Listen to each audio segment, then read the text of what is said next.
This webinar today, let me just do one thing right here.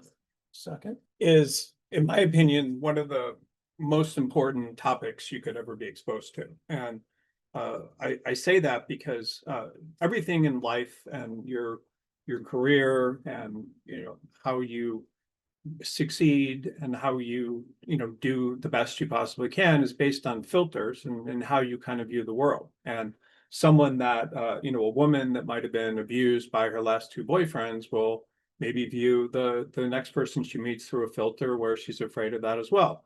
But people look at the world through different filters, and I'm going to tell you today what the most successful attorneys do and how they're successful and the filters that they use, and also the filters that people that are not successful use. And I can tell you at the start that if you're able to take notes today and really listen to what I'm saying, your whole career and your life will literally never be the same.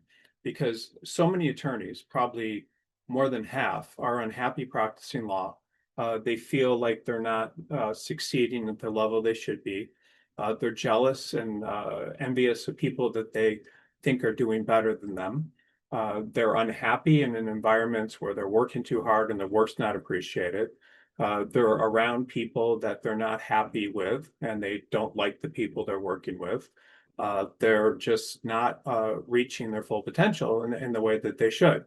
And so, more attorneys these days are actually doing what I'm going to talk about compared to previously. But if you listen to what I'm saying today, you're going to understand how to find the right environment for you, the filters that you need to look at your career through, meaning you need to be thinking about your career and law firms in a certain way that people do that are very successful. And obviously, in my career, I'm motivated as a recruiter to find people that are going to be successful. And I place people almost every day by understanding how people can be successful in the practice of law and the things they need to do. And I look at the people that do the best because that's what I'm seeking when I represent people. And they all, for the most part, a lot of them are able to look at their careers in the world in a certain way that other attorneys are not doing. And what I'm talking about today doesn't matter if you're a law student, it doesn't matter if you're a senior attorney, it doesn't matter if you're a junior or mid-level attorney. Everything I'm going to talk to you about today can really change the course of your life. And one of the things, just to understand a couple of points, regardless of the industry that you're in, whether or not you're practicing law or you're whatever, I mean, you own a company that cleans windows, regardless of what you do, the people that are the most successful are able to look at the world in a certain way and with certain filters that make them successful. And what do I mean by filters? It means that you look at the things that happen to you in a certain way. You push yourself to see things that other people don't see. You believe in a way of looking at the world that shapes the person that you become. And by doing that, you become successful and happy. And almost any person that reaches any form of success, whether it's like an actor, whether it's a business person, whether it's an attorney that becomes very successful, the difference between them and others is the filters that they use.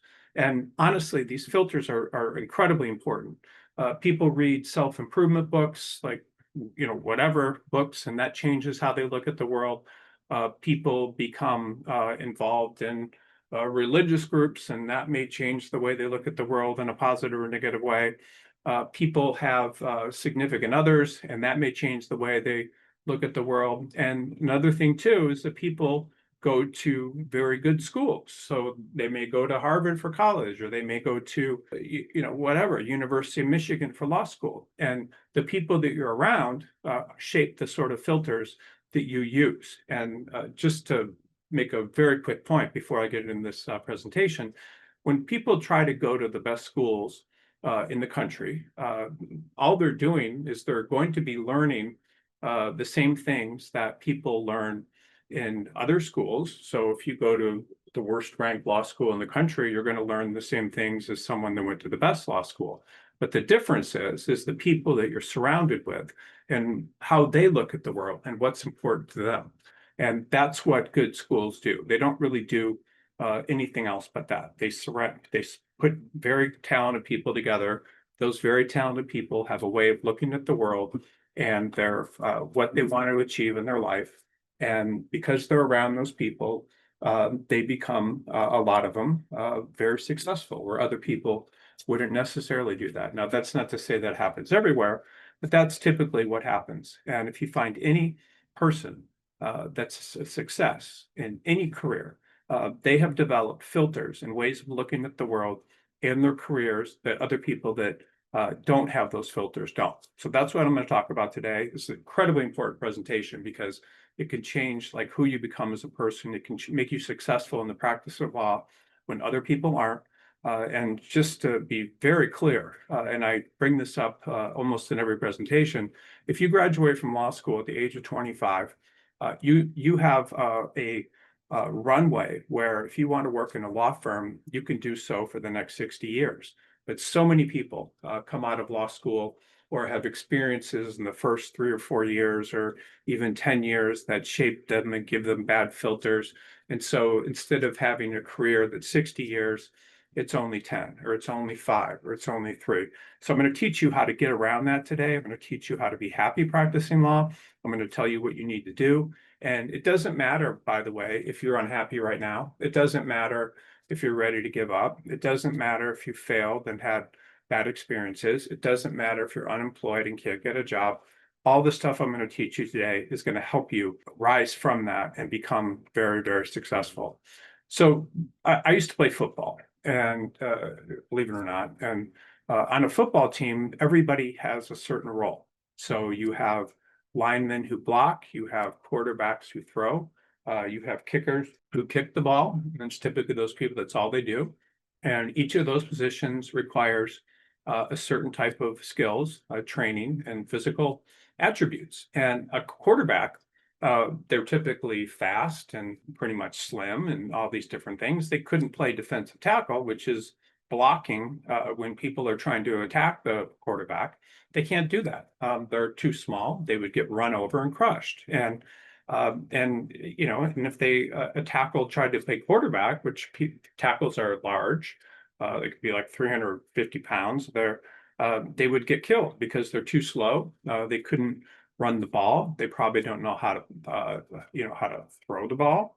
And so this is not how football teams work. Football teams have specialized people. The kicker does nothing but kick. The quarterback does nothing but quarterback. The tackle does nothing but that. And so they have strengths. Every football player is put into a position where they're maximizing their strengths. And when a football player does that, with a football team does that with the right players, the team wins.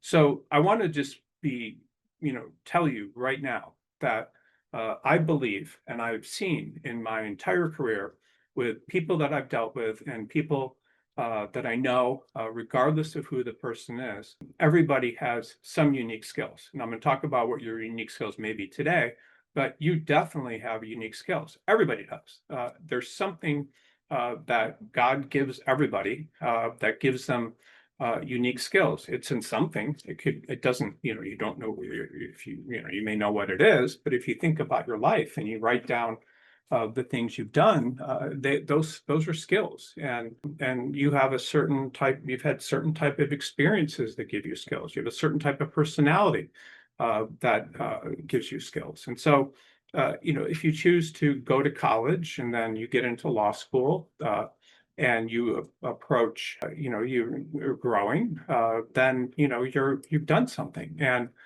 you're obviously motivated. No one goes to law school that's not motivated. No one takes the bar that's not motivated. No one passes the bar or keeps trying to pass the bar and passes it if they're not motivated.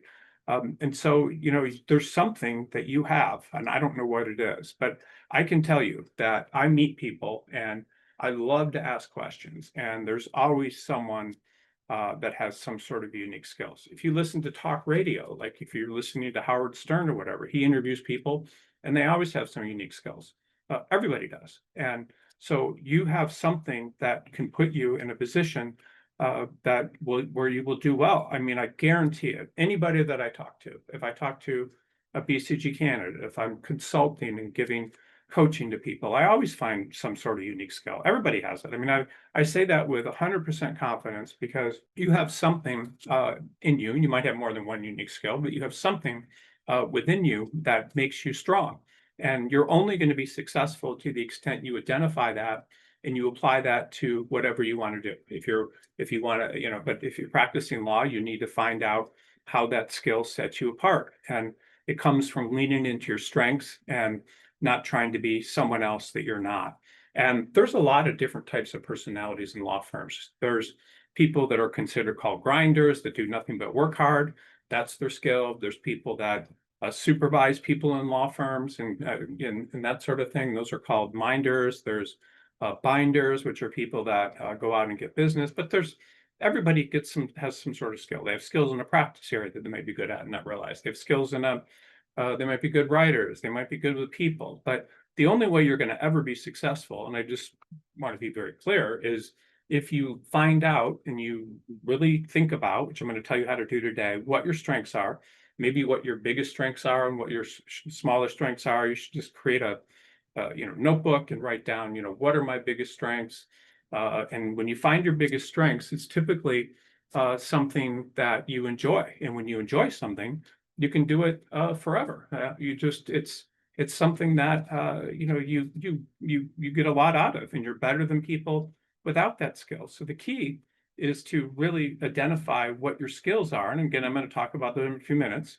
But you identify them and then you go with it. And that's what athletes do. That's what everybody in the world does that. I mean, it's funny, like Michael Jordan, who was a very popular basketball player a long time ago. He was considered, maybe the best in the world of basketball. He made this incredibly stupid decision where he dropped out of playing basketball and tried to be a professional baseball player. I mean, that's insane. And he didn't do well. So he tried to do something that wasn't his skill set. He maybe had personal reasons that he thought he needed to be a professional baseball player instead of playing basketball. But that's someone who just didn't lean into their skills. Best basketball player in the world decides to play minor league baseball for whatever reason. Maybe it was for his ego, maybe, who knows? But the key that you have is you really need to identify what your skills are. And anybody in a law firm can contribute with different types of skills. You do not need to be the best lawyer in terms of being super detail oriented. There are practice areas where you don't have to do that. You do not need to, be a corporate attorney if you like litigation. But the key is to identify things that are your skills. So some people have exceptional social skills. They may be very, very good with other people. They may have the ability to go out and network. That's a skill. Other people, have skills that are related to spotting issues and being very, very good at understanding issues that are able to turn cases around. And there was a guy, I remember when I was at Quinn Emanuel, he graduated from law school. He went to Yale. He had some emotional issues. He'd been hospitalized for, panic disorders and all these different things. I mean, he was a little crazy, but he was able to look at cases and read them or, briefs and things, and just had this incredible ability to spot issues. And people would go in and talk to him. And but that was he couldn't sit there and write like everyone could. He couldn't go out and get clients, but he was just world class in this. There's the ability that some people have to understand complex problems that other people can't have. It's very interesting. Like when you get into law firms, there's always like any law firm that I've ever been in, there's always like a couple of attorneys that are so freaking smart. It just blows me away. And they can take any issue and approach it in a way that other people can't.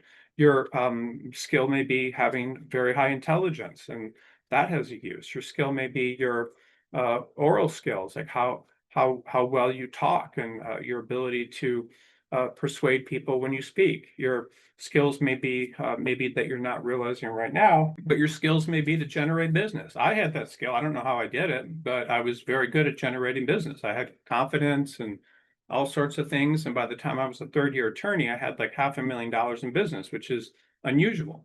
Sometimes people have the ability to bond with other people, which could be clients. So they go out and they meet clients and they become their friend. And there are literally in law firms and businesses, people that just go out and bond with clients. That's their job, and that is a position you can have. Sometimes people have the ability to multitask very well, work on a lot of different things, and that sort of thing. Other people have an incredible work ethic, meaning they're happy to work as hard as they need to, and that's their skill. And other people don't have that work ethic. They're more concerned with work-life balance. Other people have the skill of persistence, which is one of the most important skills you can develop, meaning bad things happen to everybody. Most attorneys get fired at some point in their career, maybe because they did something wrong, maybe because the firm's having problems, but they pick themselves up and they don't give up, and they have persistence, where other people in the practice of law just give up, or they give up even while they're employed. They're persistent. Sometimes people are just very easygoing, like they can deal with the stress. And sometimes people are just, and again, I hate to say this, I'm not trying to be sensitive. Some people just are very good looking and have a very good sense of style, and that can be used. And sometimes people are very, very uptight. They're just they're wound up, and they things don't get by them, and that's a skill. Other people are really good at editing things. Other people are compartmentalized. Other people are just very, very good at following directions that people give them and understanding how to give people kind of the work they want. Other people, there's so many skills. I mean, these are just a few, but everybody has certain skills. And I'm sure that right now, I've probably mentioned at least one thing that makes you special, that you're much better than others at. And that gives you skills that others don't have. And so you have some skills, and whatever those skills are, I can guarantee you that you can use them in the practice of law. And you may right now have skills that you're not even aware of. I had a woman working for me she had been at Latham and Watkins, and she came over and worked with me as a manager. So she worked at Latham and Watkins, then I hired her out of Latham and Watkins. She wanted to come work for me, and she was a recruiter manager. And I took her one day. It wasn't, I don't know why I took her, but I took her to this conference in Cleveland about writing, like how to write persuasively, and how to write things that search engines pick up, and how to be a marketing writer. And I took her there to this thing, and she'd been very unhappy practicing law.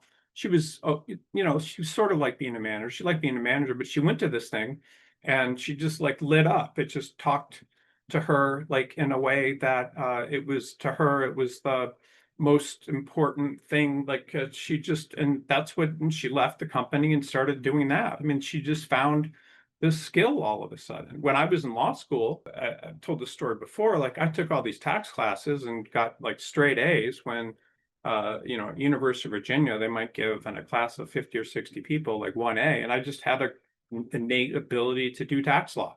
I didn't end up doing it, but I had this, like, I don't know what it was. I mean, I was getting, okay grades in other classes, but I took that and I had this skill. You may have had that in law school. There may be some class or classes where you did better than anybody else. You have some sort of natural skill. I have no idea why I was good at tax law, but I understood it instinctively. I mean, I just even without reading cases, I would often understand where things would go. So in football, everybody has the skill. This quarterback has the skill. The lineman has the skill. And these people are just endowed with natural abilities. The lineman is big and hefty, and they're just endowed with natural skills.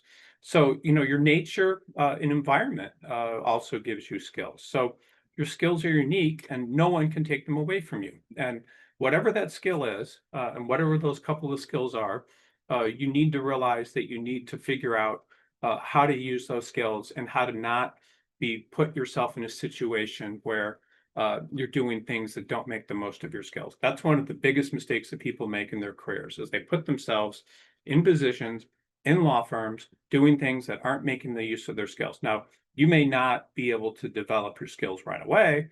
It may be some time before you meet with clients and use your incredible social ability. You don't know, but the sooner you realize your skills, the better off you're going to be. And if you don't play your position and what you're skilled at and what you're talented at, then you're not going to do well. You're going to fail, and you're going to be unhappy, because You're going to feel like you're not doing as well as other people. You're not going to get positive feedback.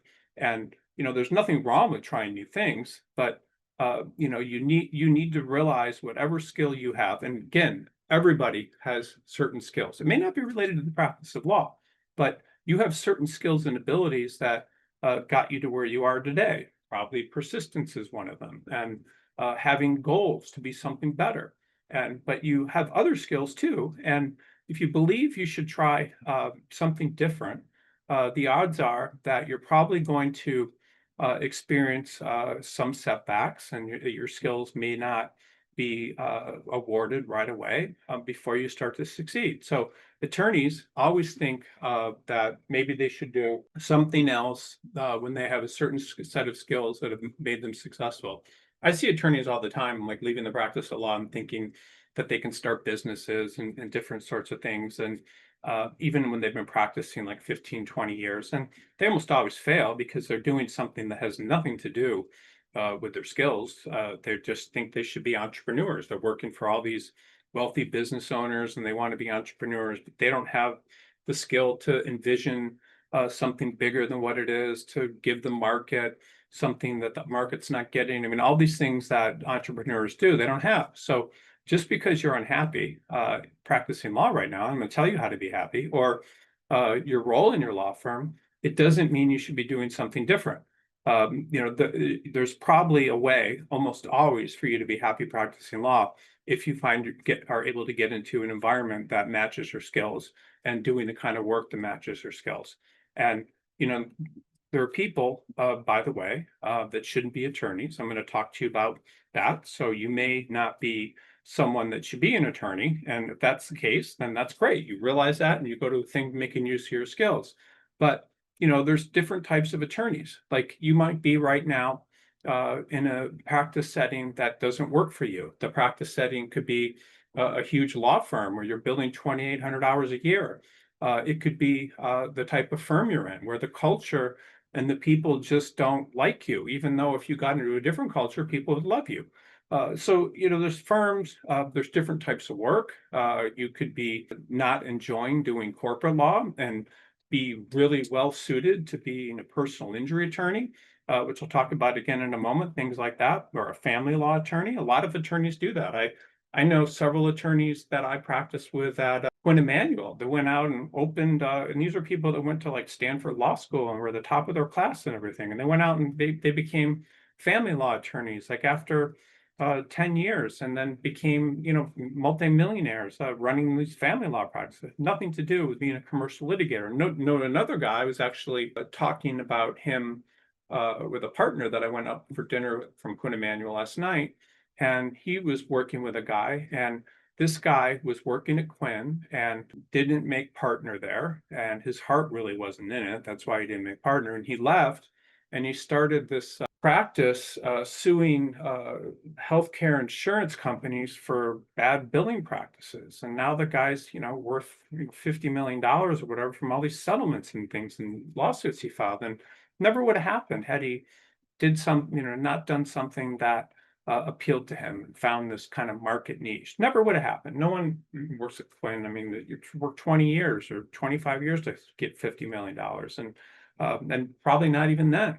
So before you do something drastic and leave the practice of law, and you need to figure out, are your are your unique skills being used how they should be? And most attorneys, a lot of them, I would say, 40 to 50%, so it's not most of them, but they're trying to do something that they're not, and they're trying to put themselves in places where they're not making the most of their skills. And they want to be something different because they're hearing from their excuse me they're they want to be something different. And so this is something that I hear from attorneys on a daily basis. They're not happy at some position. So not realizing their unique skills and abilities, a lot of times attorneys will think that the grass may be greener somewhere else. And this is the thought process people go through.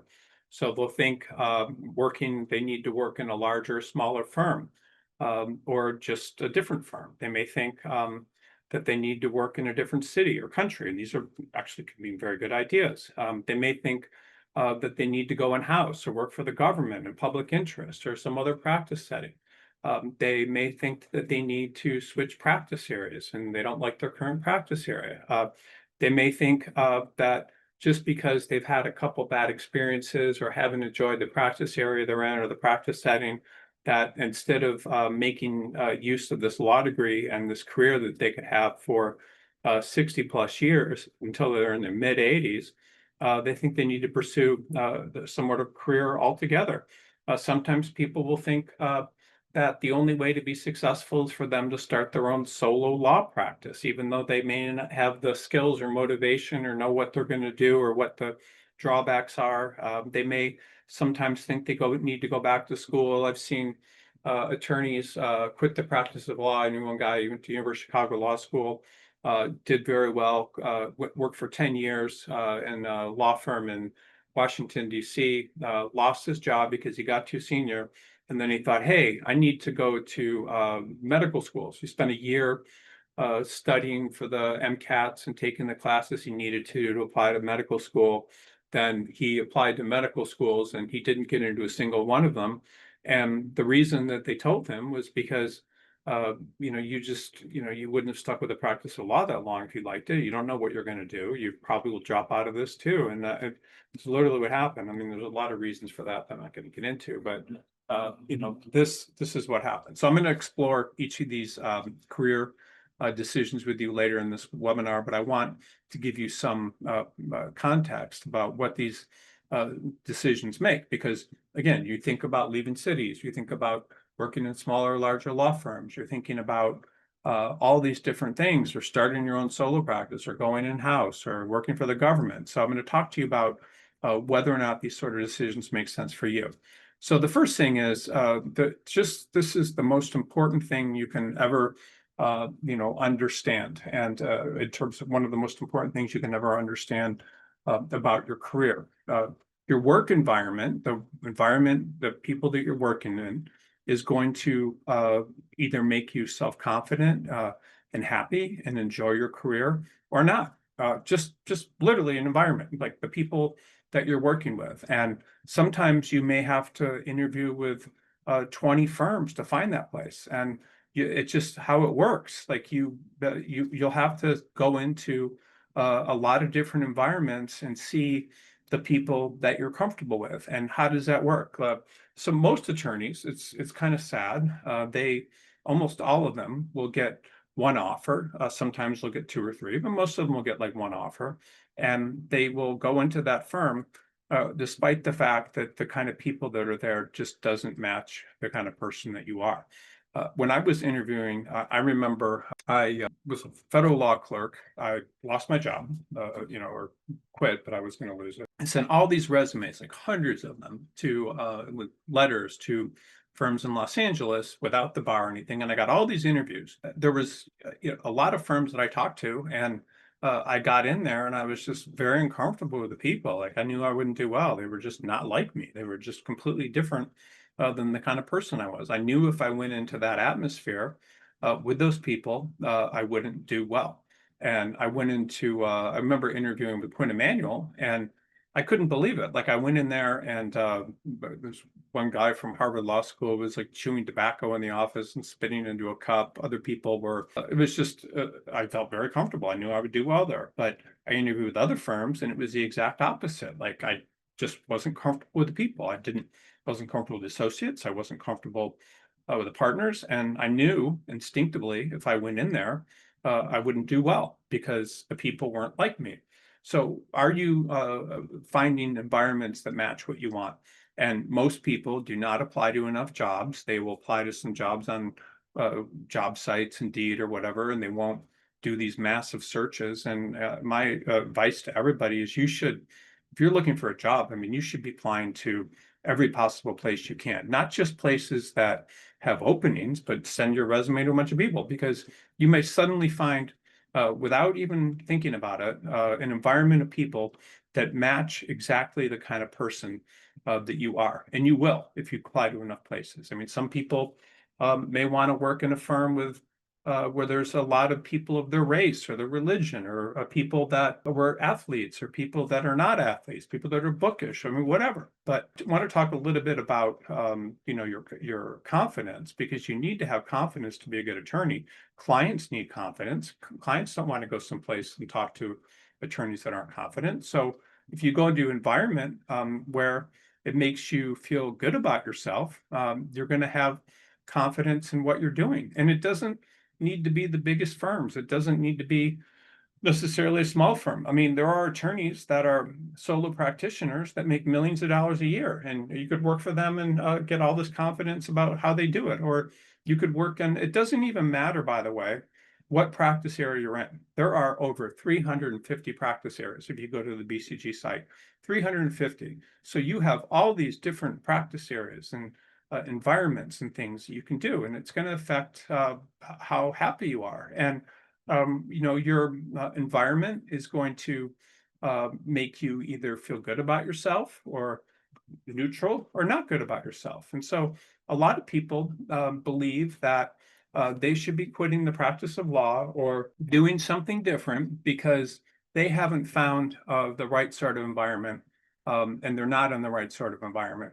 And what does that mean? It means you go someplace, and regardless of your work quality, people may just not like you, or you may not be in the group of the people that you need to be in order to succeed there.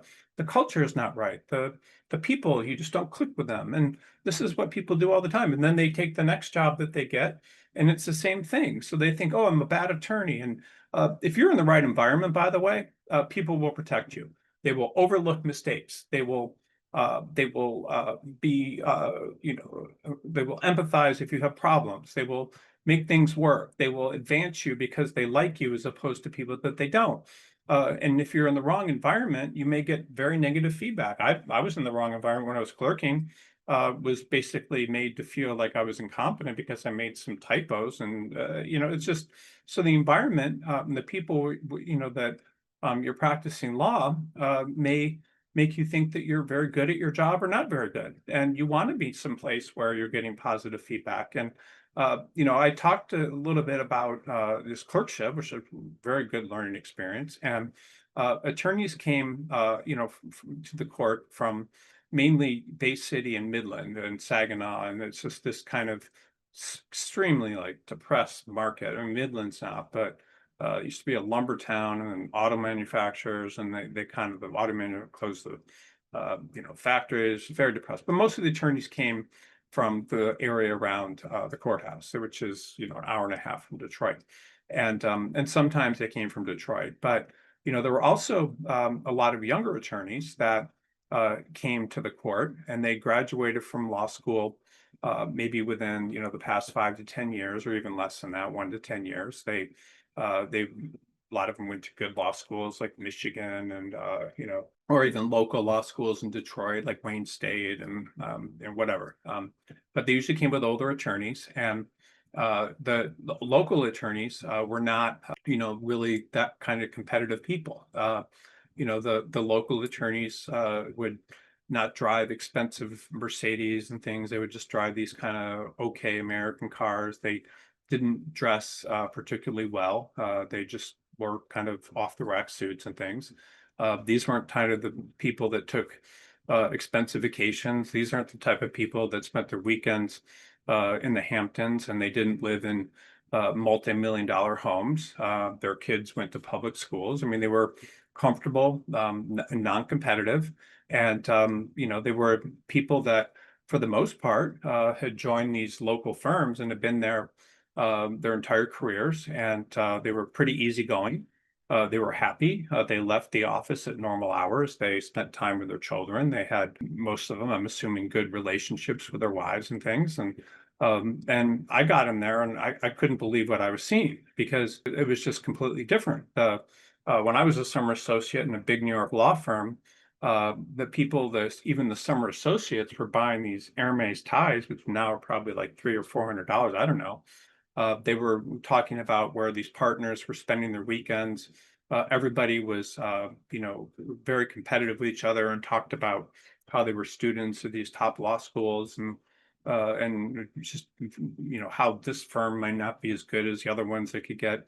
They're just very competitive and materialistic and very aware of where they went to school and, thinking maybe they should be at a better firm, trying to work with the best partners, all these sort of things. The same time, the partners didn't seem, a lot of them didn't seem that happy practicing law, but a lot of them did. I mean, they've been there a long time, but this was just a completely different environment than Bay City. What was interesting is, I've told the story before, but I just think it's so profound. I left this clerkship in, I don't know, 1997 or something like that.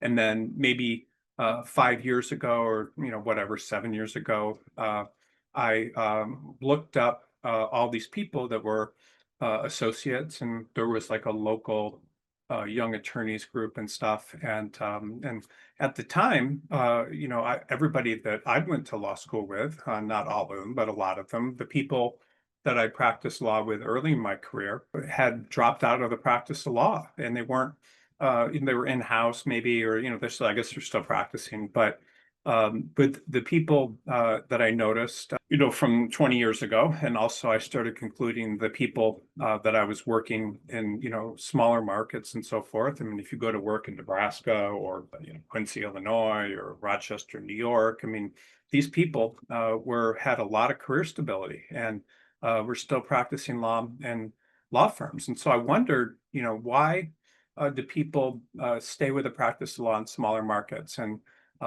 why, what is going on? Like, why are people dropping out of the practice of law? They went to these top law schools and worked in these major firms, or in positions like, just in-house and things, and bouncing around.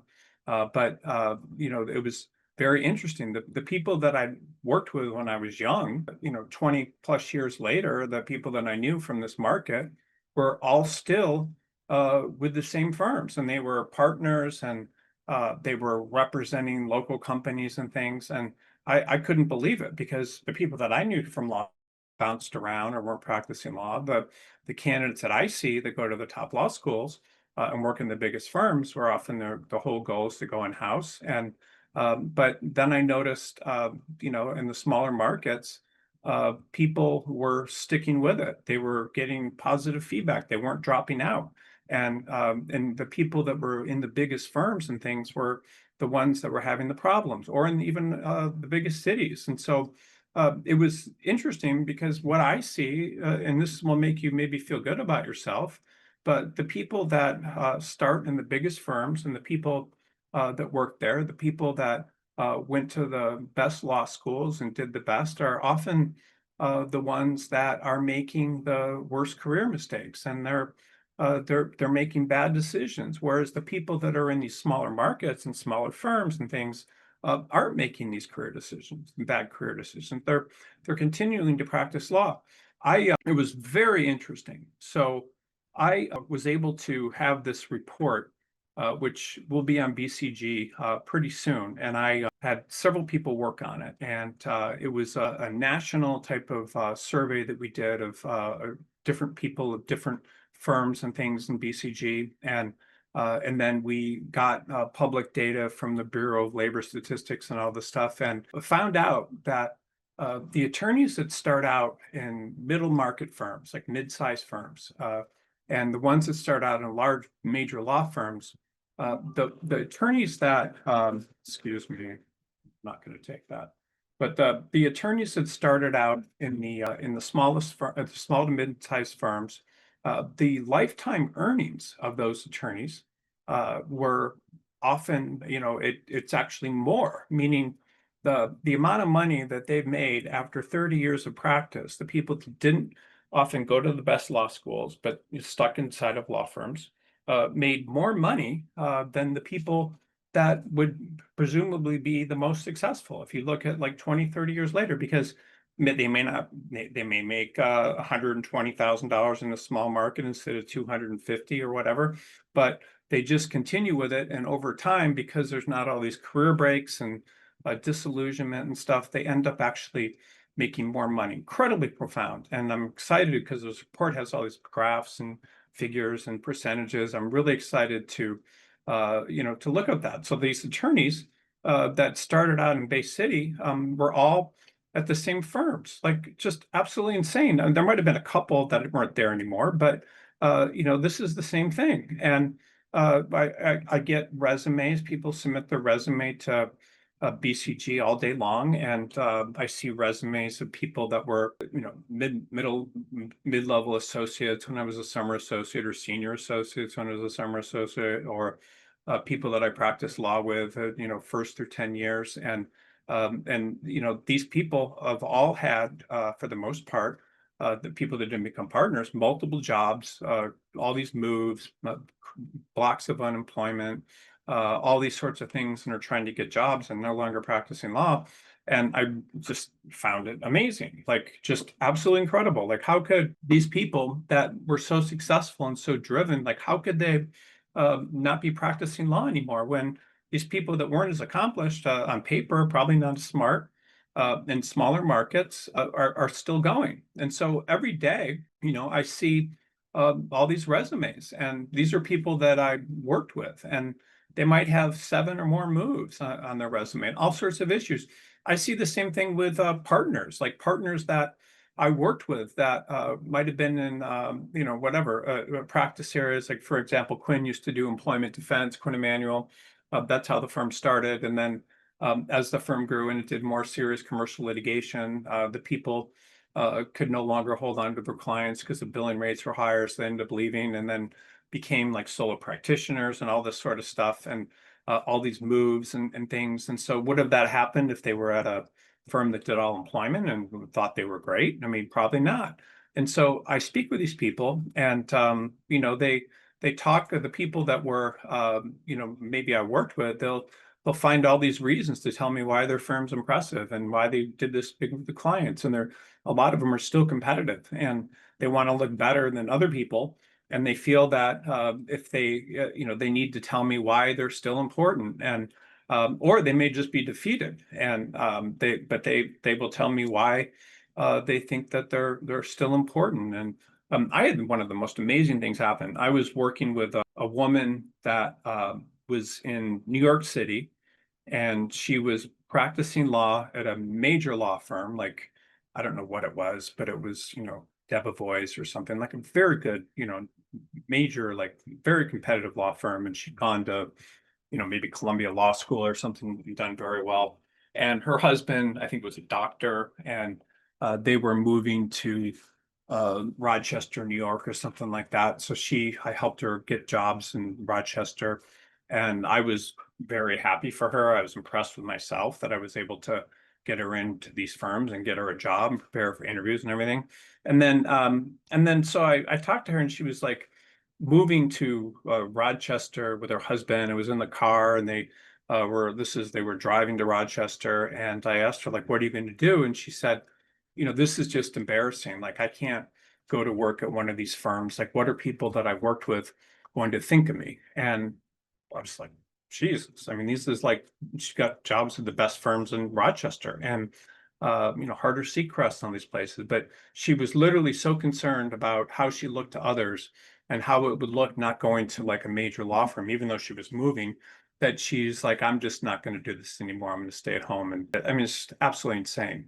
So the environment that you're in will either make you happy or sad, and it will make you feel good or bad. So you need to be in an environment where people will look out for you, where you identify with people, where the type of people that you're comfortable with, that are comfortable with you. And if you're with those kind of people, you will be happy. And when you're in a hyper competitive market, I mean, New York City or San Francisco or Palo Alto or whatever, people flock to these markets because they're very, very ambitious. And they, these law firms that they go to do not want to make partners. By the way, a big law firm will only make you partner, and most law firms, unless they have to. Like, they have to. If you're generating so much money, it's unbelievable, and they want you to stay, and they don't want you to lose you because you're making all this money, and the quality of your work's great. The partners, I mean, you're bonding with clients. So you go to these major markets, and there is a profound, uh, pressure to produce perfect work, because these clients are paying high billing rates, and then you're going to get a major salary, and you need to have very high hours to adjust your salary and the overhead and other costs of being in a major city. I want to make one point to you as well, but it's kind of interesting. If you go to a market like New York City, your effective take-home pay is another research report I did, and you're making $250,000 a year. Your effective take-home pay is somewhere like 100 and 20,000 when you look into the purchasing power of all that money. So you're basically getting about 10,000 a month. And then if you take that same salary and you go to like Austin, Texas, you're no state tax, housing's cheaper, then your effective take-home pay is probably closer to like, I think it's closer to like 180,000. So you're making literally $60,000 more per year if you go to a market like Austin instead of New York. Just kind of bringing that up. But if you go to a major law firm in a major city, you have to do extremely high quality work. You're not going to have a lot of opportunity to be a partner. You're going to be under a lot of stress. You're going to have to bill a lot of hours to justify your salary. I was talking to a law firm yesterday that has an office in New York, and there was a law firm from Buffalo, like a big law firm from Buffalo, and they were like, we expect our associates to bill 35 hours a week. Everybody leaves at 5.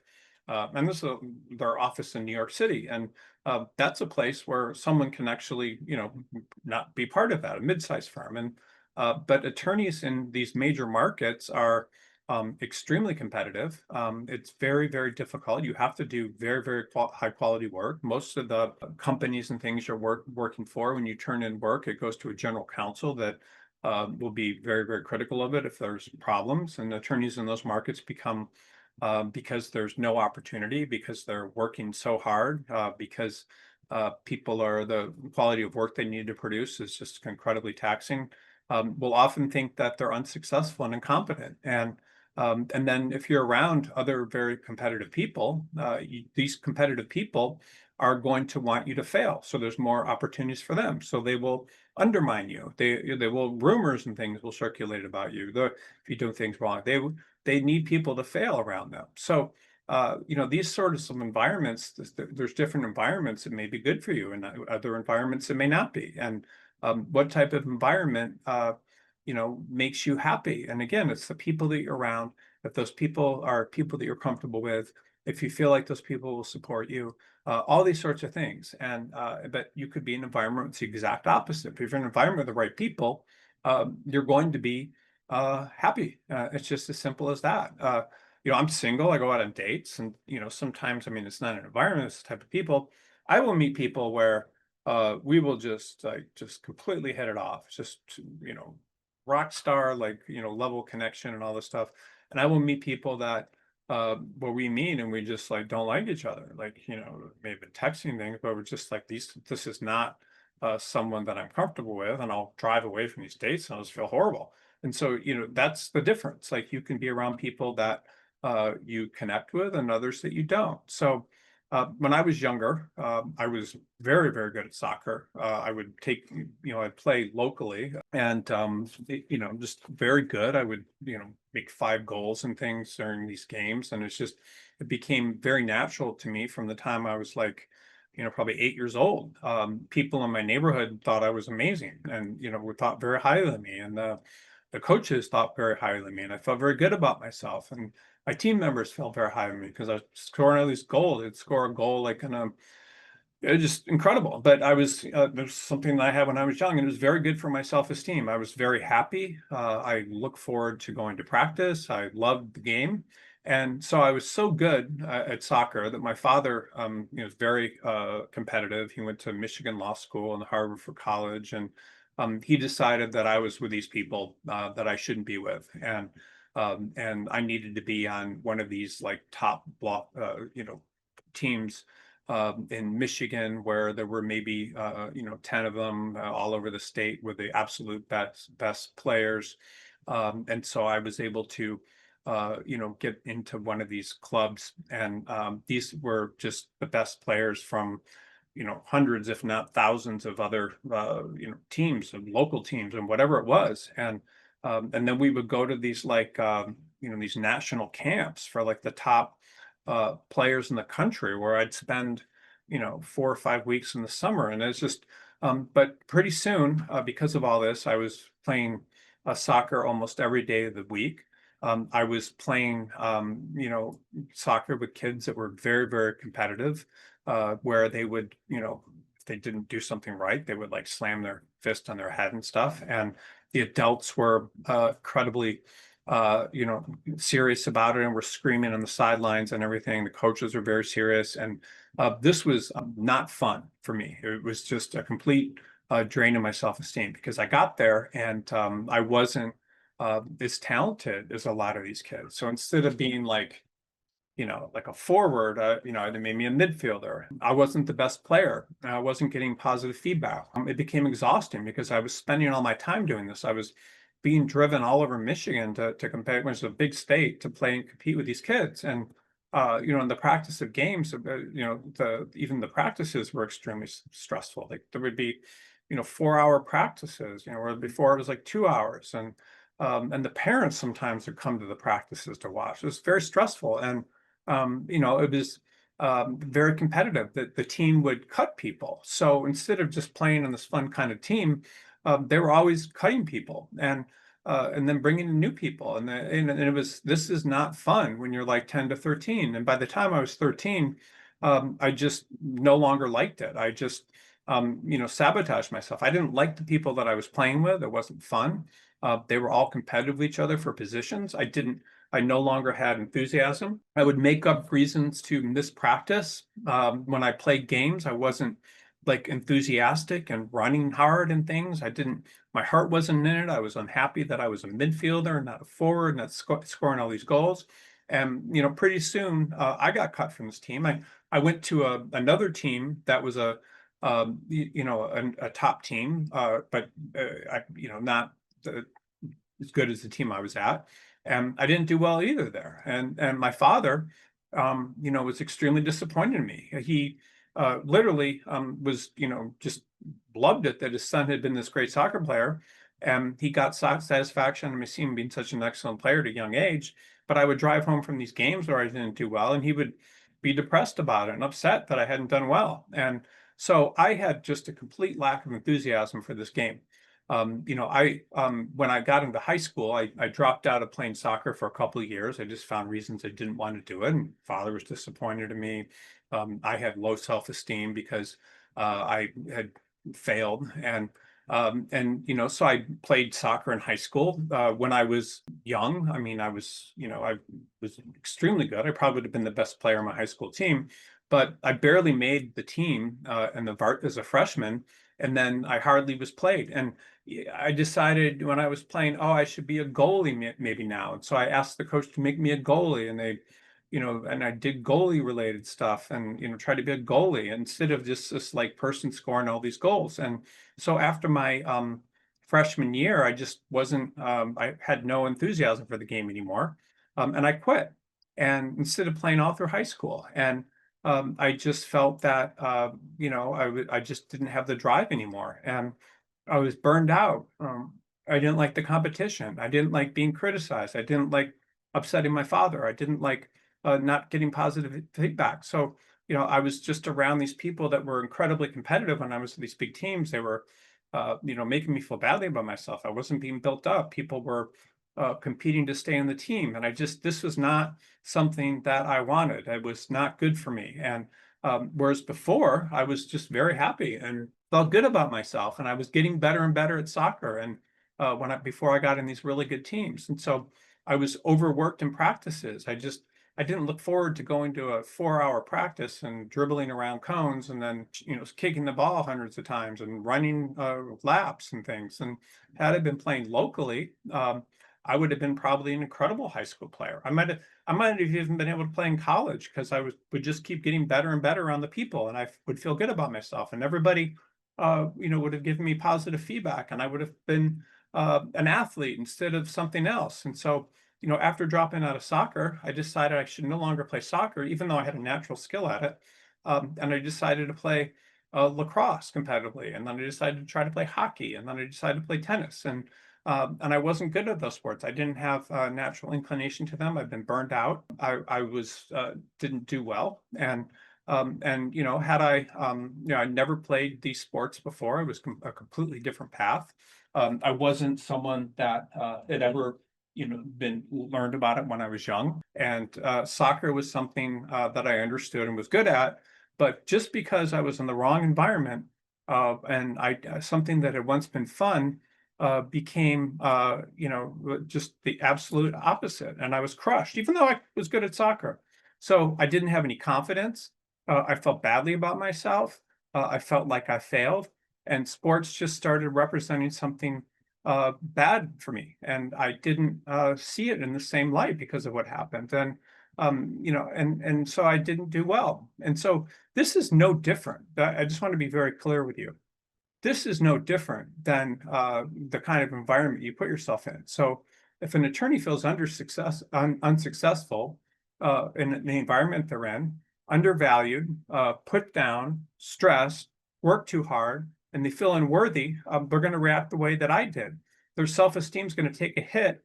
They feel like they need to escape, and they might even just quit the practice of law. And this is what happens to a lot of attorneys. And it doesn't matter if it's a large law firm, it doesn't matter what it is, but if you're in the wrong firm, you're going to be overworked, you're going to feel inferior, you're going to feel like you need to escape, your confidence is going to be crushed, and you're going to feel like you need to do something different, which is insane.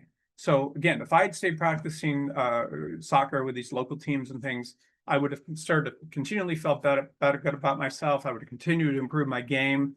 I would have been thought of well with the people I was playing soccer with. I would have been happy in high school playing soccer instead of, not a great athlete, all these sort of things. And so this is what happens to attorneys. Like they put themselves in the wrong environment. You do not need to be in an environment where everybody's better than you and criticizing you. You don't need to be in an environment where you're not getting positive feedback. And I can tell you that for every attorney, if you're in the right practice area, if you're in the right location, if you enjoy what you're doing, if you're around the right people that are giving you positive feedback, you will be happy and have a long career. But you do not need to, you need to find the right environment. And there's a lot of ways to find the right environment. And I'll talk to you about that today. But if you're in a position where you're just being overworked and your self-esteem's getting killed and all these sorts of things, and you're maybe very talented, but you're just the wrong people, then you're going to not feel good. If you're overworked, you're not going to feel good. If your work's to criticize, you're not going to feel good. And you're going to want to escape and do something different, maybe even from the practice of law, because the experience that you had has crushed your spirit and you no longer feel good. And this happens to a lot of people. It can happen if you're working for a solo practitioner that's extremely critical. It can happen if you just don't know. But I can guarantee you that regardless of what kind of attorney you think you are, and if you're not good, you can be in the right environment and do well. So here's some potential directions that you can take. If your spirit is broken, which it can be broken, some people's spirit's broken after they've been practicing 10 years. Sometimes I spoke to a guy yesterday that was had been practicing at a decent sized firm doing very sophisticated commercial litigation for like 20 years. I don't know what his call was scheduled with me, but he was like, went to top law school and he just had such a bad experience in his firm that he thought he needed to be a contract attorney. So here are the decisions you face in the direction of your career that I brought up earlier. You can move laterally to another firm. This is what people often will do when they're unhappy or when they're not getting the positive feedback or when they don't think they're going to succeed in a certain environment. And I can tell you that moving firms is often an excellent move and something that can profoundly change your level of happiness practicing law. It may not.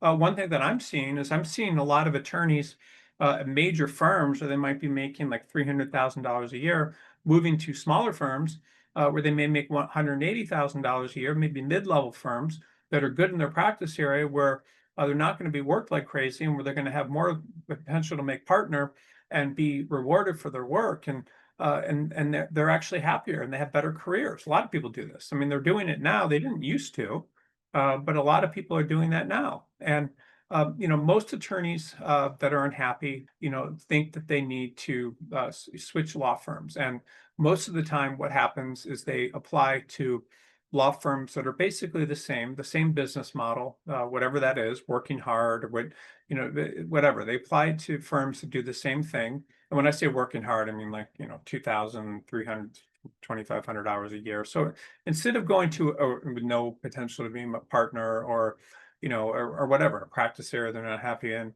So instead of going to a law firm that's different than what they're doing, the firms that they get jobs in and they apply to are the exact same types of firms, and they want to make the same salary. And so this is what happens to a lot of attorneys in large law firms. Most of them, a substantial number of them, will move firms after a year or two and or 3 years, and they'll go to the exact same sort of firms where they were unhappy before. And this is what they do. And this is the whole business model. If you look at any law firm or any legal recruiting firm, if you're an attorney at a top firm, the people that are calling you on the phone, the places you're likely to apply to are going to be the exact same sorts of firms. Maybe you'll go to a firm that has a little bit reputation, or maybe not as good because you're not, but people will typically go to firms that are the exact same, and they want to look good to the people in their firm. They want to look good to people they went to law school with. They want to look good to other attorneys.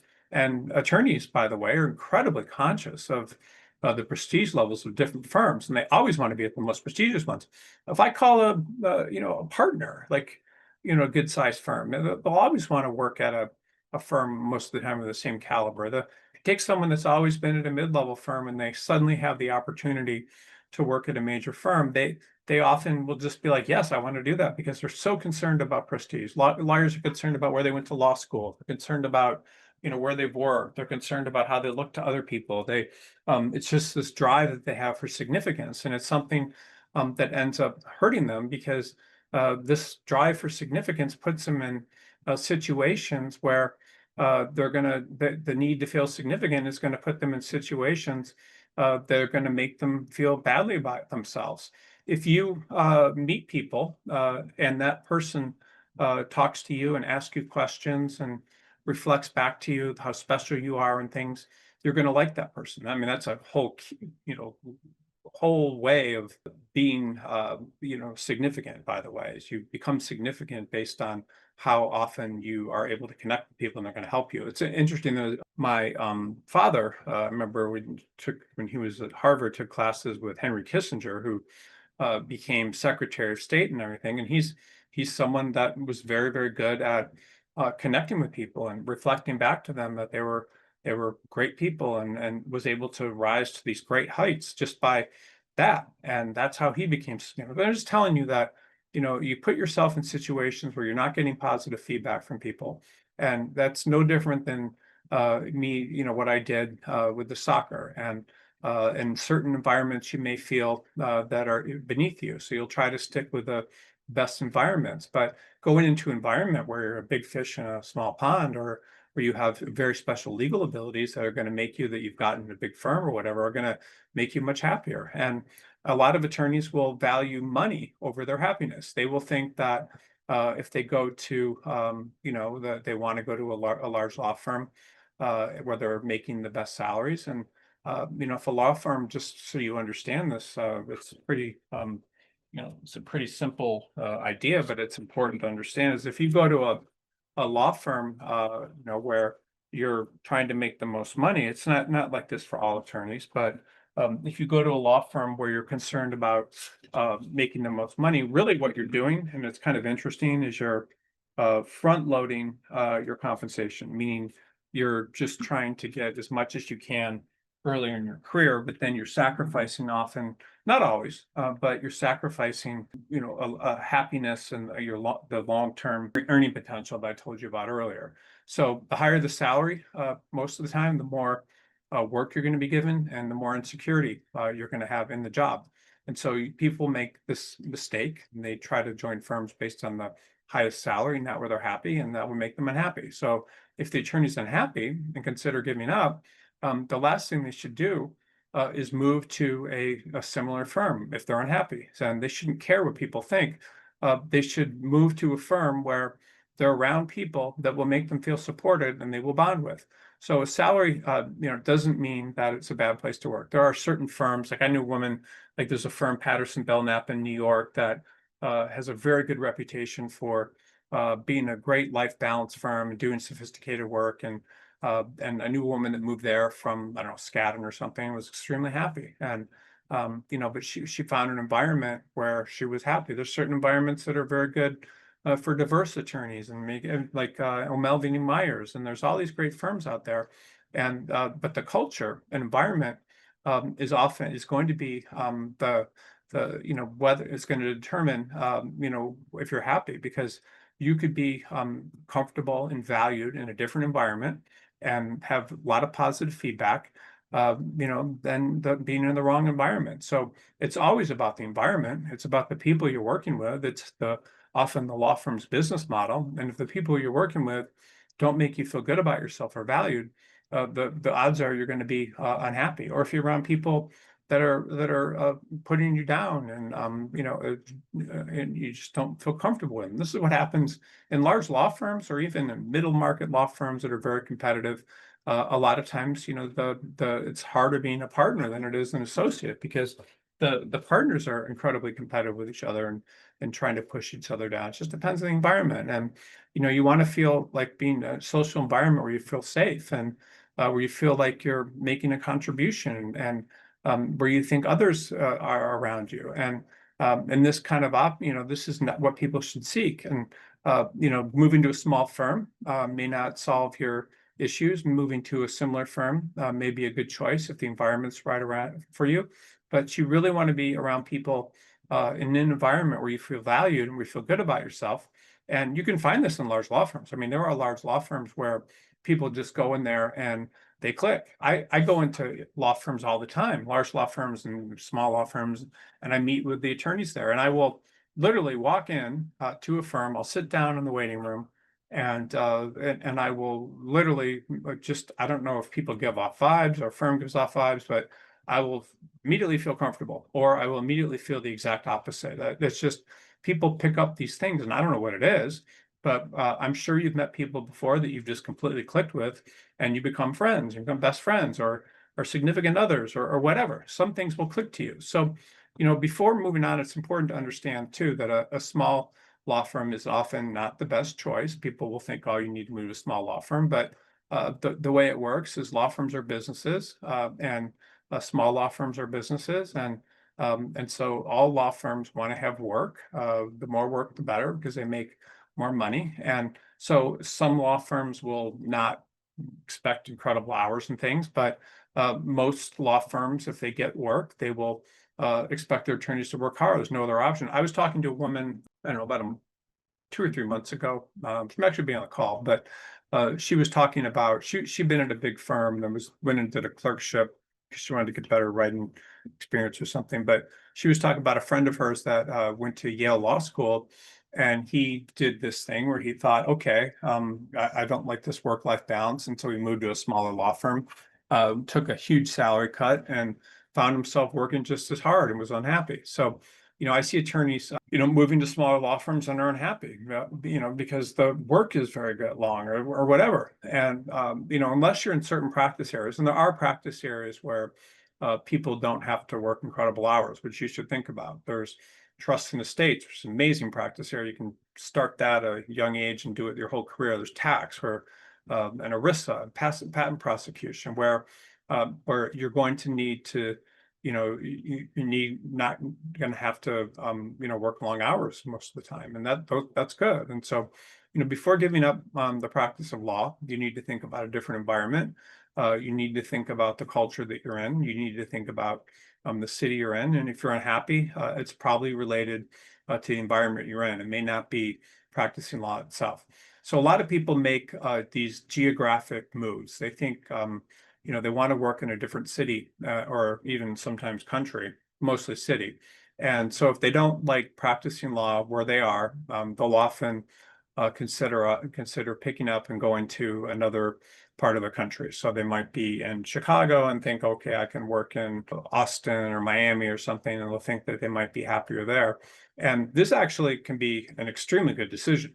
It can be one of the best decisions you can make, because many times, and if you're going to a smaller market, or sometimes it could be a larger market, it's going to click with you better psychologically, and it's going to, you may actually be protected. And in smaller markets, like there's not a lot of lateral movement. People are kind of tribal, and they have these there's not a lot of options to move firms. Attorneys will often protect each other in these smaller markets and firms, and there tends to be, like I said, a lot more stability in many smaller markets. Attorneys in smaller markets will have families. If you go to a smaller market, if you're practicing law in Los Angeles and you tell people you're an attorney, people don't really care. It's just kind of like whatever. And if you practice law in New York, and people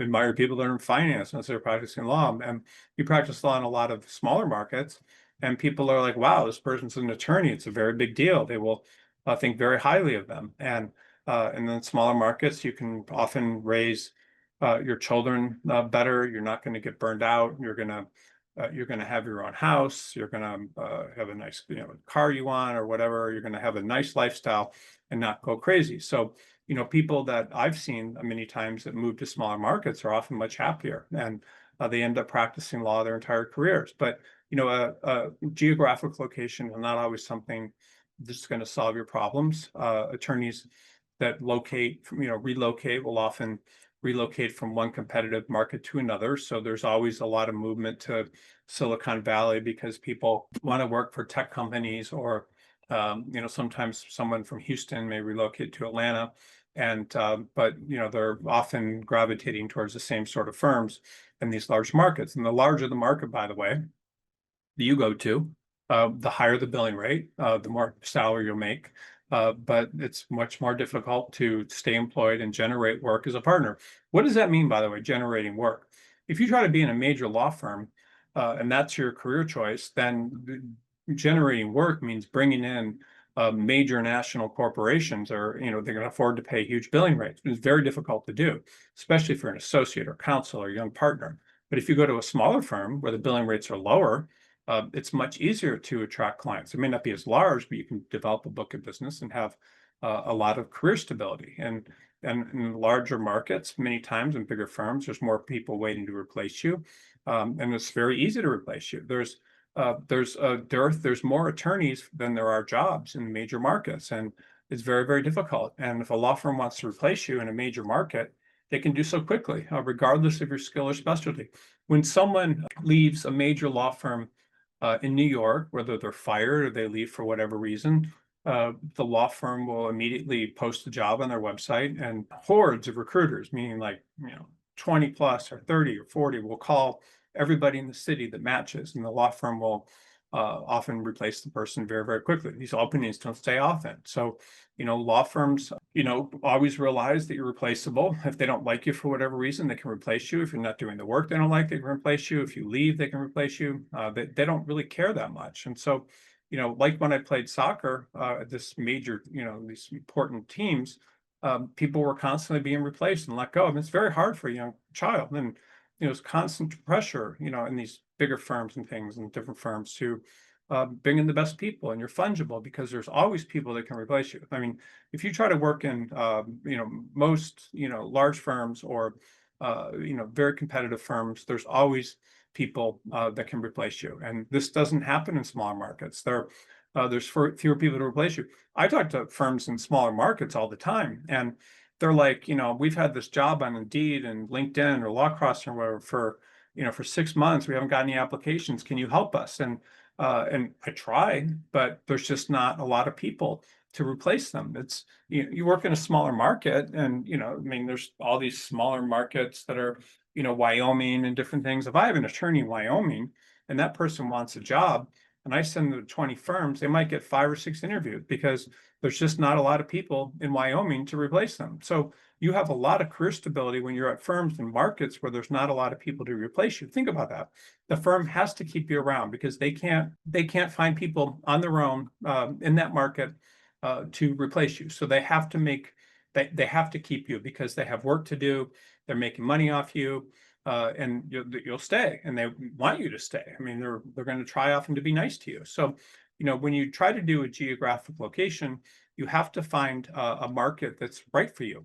Many times that is a market where you grew up in. Sometimes you grew up in a smaller city and you like, you know the people there. Sometimes, you may be more comfortable in a West Coast culture than an East Coast culture. East Coast cultures are much, they're different. It's different working on the West Coast. It's just people have always moved to the West Coast for more opportunity. From first they moved from Europe to the East Coast of the United States, and people that weren't happy in the East Coast moved to Middle America and got on whatever they got in these wagon caravans and moved. And then the people that were unhappy there, the last choice was always the West Coast. It was like, if you can't make it anywhere else, you go to the West Coast. This is kind of interesting. But if you're unhappy in your current market, the East Coast is a much different vibe than the West Coast. People, I would not have been happy, I think, practicing on the East Coast. I was very happy on the West Coast. People will, go to these markets where they may not be unhappy. You may be in, I don't know, in San Francisco, and you decide you want to relocate to Miami, and that's a market where you just feel happier. And then, so that's it. Then there's the other thing you can do is your practice settings. The practice setting means that you can work in-house, you can go to work in the government, you can go to work in public interest, you can go to work in academia. And the people that do these sorts of geographic switches are often different types of people. Like I used to, sometimes there's law professors that will come to this, some sort of seminar or something in, I don't know, Pepperdine Law School in Malibu each year.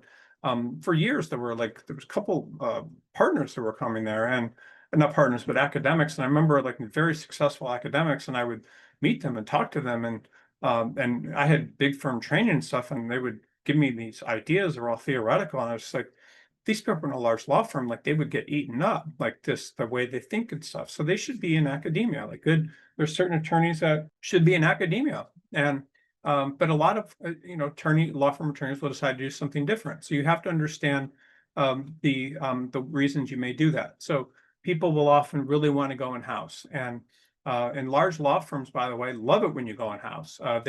They want you to go in-house. It's like they would prefer that you go in-house rather than stay there. And the reason they want that, this whole thing started with Cravath. Cravath, Swaine and Moore didn't have, was one of the first large law firms, and it didn't have a lot of opportunity for people to make partner. They wanted their partners to make as much money as possible, all these different things. So they would hire people out of the best law schools, pay them these ridiculously high salaries, but then they would expect them to leave after around 8 to 10 years. And then when the person left, they wanted them to refer them work. And so they had good relationships of former employees inside all of these companies. And so this is what large law firms like. There's a lot of pressure often to go in-house, and it's not something that's thought negatively about. If you go in-house and you have a farewell dinner, like all these partners will go there, they'll be nice to you, they'll make you feel good about yourself.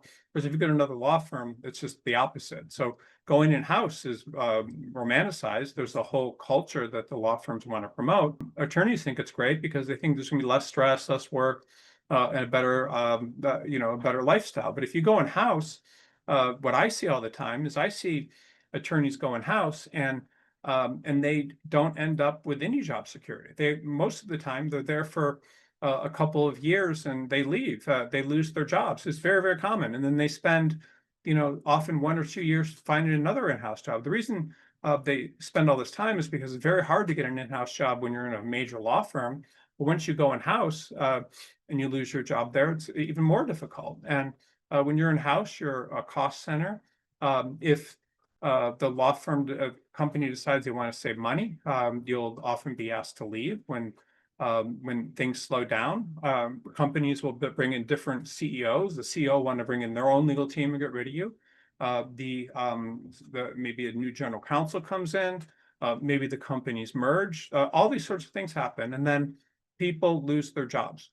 Extremely common. I see resumes every day of people that were in major law firms, went in-house, and then were there for a couple of years, now decide they want to go back to a law firm because of the insecurity.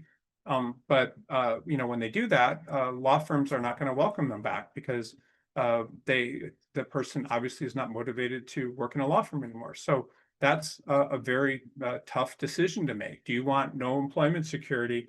Do you want to go into a different practice setting And if you don't like it, you realize that you can almost never go back to a law firm. So there are exceptions. I mean, in government, for example, sometimes people will go to the U.S. Attorney's Office and prosecute crimes, and they can be hired to be white collar defense attorneys. But as a general rule, it's almost often impossible to go back. I see attorneys again all the time that maybe they were like, seventh or eighth year, they went Wilson Sonsini or some major firm in Silicon Valley, a really good firm, and then they decide they want to go in house for to a client or to some upstart company where they think they can make millions of dollars, and then they lose their jobs and they decide, oh, I don't like this anymore.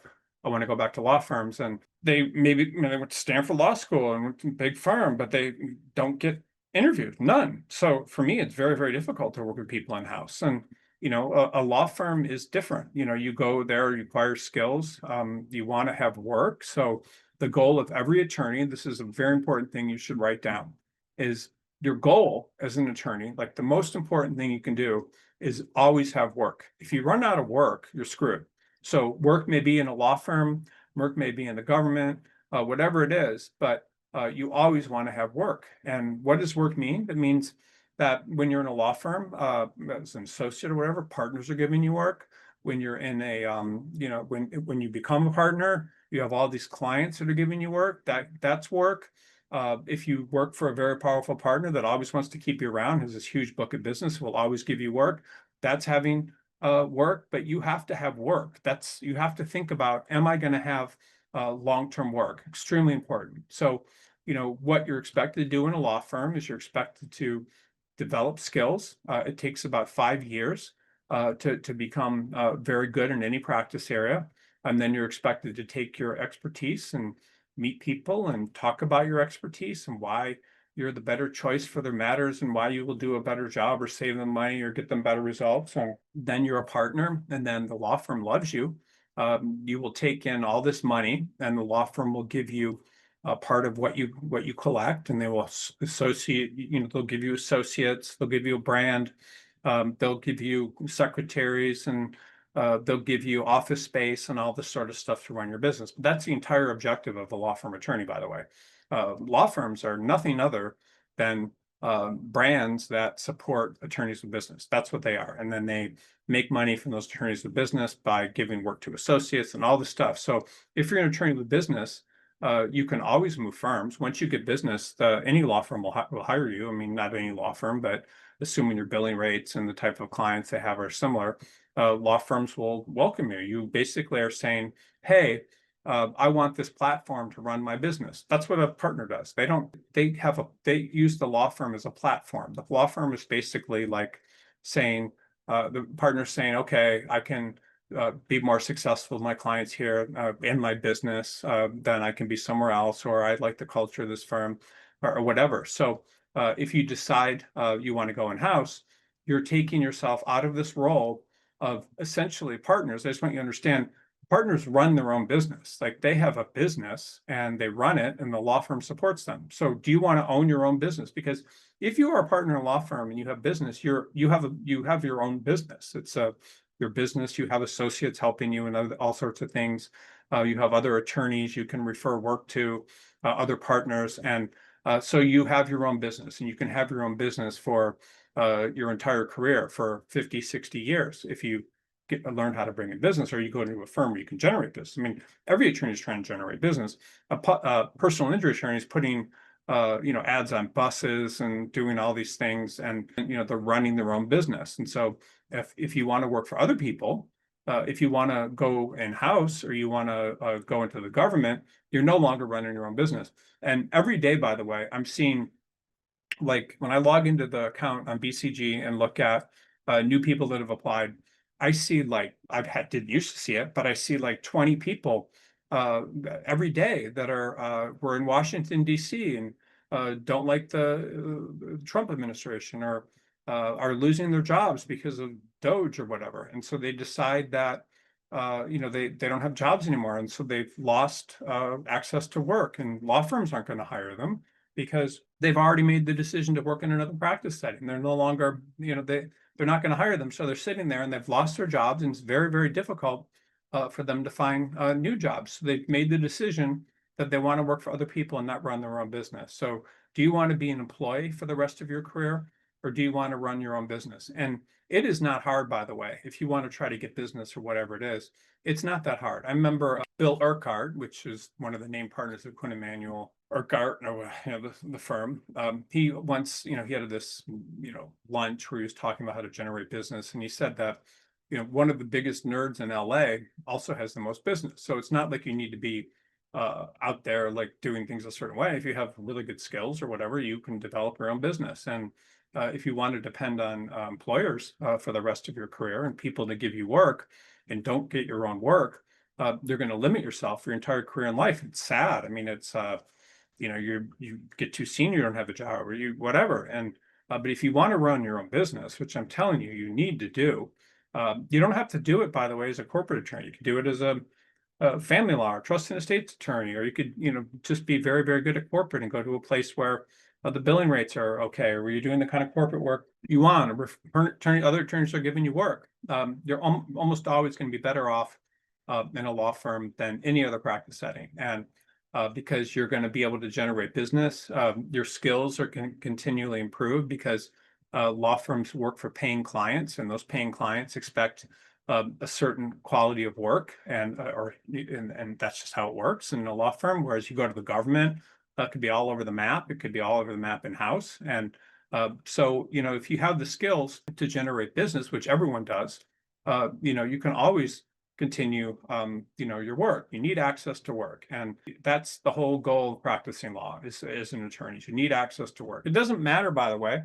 It doesn't have to be, like I said, in a major market. People go to middle markets or small markets and they have access to work. And that's what you need to do. And you need to play the game in a place where you're going to have long-term access to work and be able to generate business. And you need to have employment security. You need to, be secure in your job. And I'm not saying you can't be secure going to the government. I'm not saying you can't be secure going into academia, which you often can if you have those skills. I'm not saying that you can be not have security in different practice settings, but in a law firm, you're always, if you play the game, you're always going to have access to work. Extremely important, because that's your whole goal for your career, is to continually have access to work. So the practice setting, area switch is another thing. Many times you're unhappy practicing law because you're in the wrong practice area, which I'll tell you why you are in a minute. Litigators often decide that they don't like litigation, the confrontation, and having to argue before judges, and they just don't like it. And so they decide they want to switch practice areas. Corporate attorneys may often want to switch to litigation because they're more gifted with reading and writing, and they don't like the tedious and clerical nature of corporate related work and not feeling like they're winning and so forth. People may have an interest in environmental law and for whatever reason and decide they want to go there. But in most instances, I'll just tell you what happens. It's most of the time, people do switch practice areas. It's very hard to do after you get at least a little bit of experience, because why would a law firm want to hire someone for a job opening that and doing a kind of work that person doesn't do, when they can hire someone that does that work? But if you don't like your practice area, most of the time the people that do that, it doesn't work out in the new practice area. And most of the time that person will go into another firm or get the practice setting in a different practice area in their existing firm. It doesn't happen, but most of the time they'll be unhappy, meaning 75% of the time. So, there are good reasons to do it. Most attorneys that are unhappy in one practice area think that everything's going to change when they go to a new one, and then they're unhappy. But I'll tell you really how to understand if you're in the right practice area. So there's really two types of practice areas. There's transactional practice areas, and then there's litigation related practice areas. There are 100 plus transactional practice areas. There are 100 plus types of litigation practice areas. And you have two choices. You can be in a transactional practice area, or you can be in a litigation related practice area. Again, 150 plus transactional practice areas, 150 plus litigation practice areas. And you go to the BCG site and look at the different practice areas and see which one you're interested in. But most people are one of two people, and you probably realized this when you were very young. Certain people really like math and science and are suited to doing that. That would be transactional practice areas that you should be in, which if you're good at science, that would be patent prosecution. If you just like transactional work, that would be real estate. If you like corporate, that would be that. I was someone that was not at all interested in science. I would go into these labs and things, and people would think it was the funnest thing in the world. I have no idea what was going on. I don't know how I passed a lot of these science classes, but some people are suited to that, and then other people are very dominant in reading and writing, and they like that, and they think, it's fun. And those are the people that would have enjoyed classes like English or sociology or whatever. And those people tend to be suited for litigation. So which one do you gravitate towards? Like, there's usually one or the other. I mean, almost always. People say there's not one or another. I don't really believe them, but most people have one. Like, would you rather write a paper, or sit there and do math problems or little puzzles and things? And what kind of classes did you prefer? And how were your SAT scores? And what did you do well in? And if you're a math science person in a transactional practice area, if the odds are pretty good that you'll be unhappy in litigation. Just think it's stupid. You won't be motivated by it. And there are people like that. They just don't care. But if they were in the right practice area, they would do well. So you have to decide, should you be in transactional or should you be in things that are litigation related? That's the most important thing, because it's literally one or the other. There's either transactional or there's litigation. That's just how it works. There's two practice areas, and you have to decide which one you're interested in. If you do switch practice areas, you just have to be it has to be something where you're going to be able to commit, and you're going to have to be happy practice in that practice area, unless you're going to be unhappy unless you commit. And people do the same things, by the way, in relationships. So I want to make just one quick point. Like, every practice area has, if you do transactional practice, if you do litigation, there are all these different levels of the skills required. So the skills required to be an outstanding transactional attorney could be related to trust in estates, or it could be related to immigration. And those are traditionally practice areas where you don't need to be the most brilliant. And, if you're practicing corporate law in a big firm, it would just be much different. But you have to decide, like, what practice area matches what I do. And is it something where you're going to commit? And even in litigation, I mean, there's all these different levels. You could, commercial litigation, you're expected to do work differently than insurance defense or personal injury. Personal injury, by the way, is just all about marketing. That's 80% of it. And then settling cases. I mean, do you like marketing? And people do the same thing with relationships. A lot of people will just not be committed to things. They may be with a person that they don't want to marry or whatever. And they just hope that something better is going to come along. They're not committed. They don't like it. So you have to find the right person. And a lot of people will spend years being unhappy and never in good relationships. They never will get married, or they'll bounce around between multiple people. And so, you'll succeed to the extent you commit to anything and that it matches what you want to do. And you can't ever be good practicing law unless you have some sort of commitment. You have to be committed to your practice here. And again, take a look at BCG. There's 360 or 70, I don't know, practice areas. There's got to be something that matches what you do, because you have to commit, or what you like. You have to commit to something. You can't lose weight without commitment. You can't decide, I'm just going to lose weight, and not commit to whatever, different type of diet or exercise and things. You just can't do it. And you can't be good at anything if you don't have commitment. So these are a couple of the most important things. But switching practice areas can be a good choice. Practice settings can be okay sometimes, but you have to be careful. So this is the final one.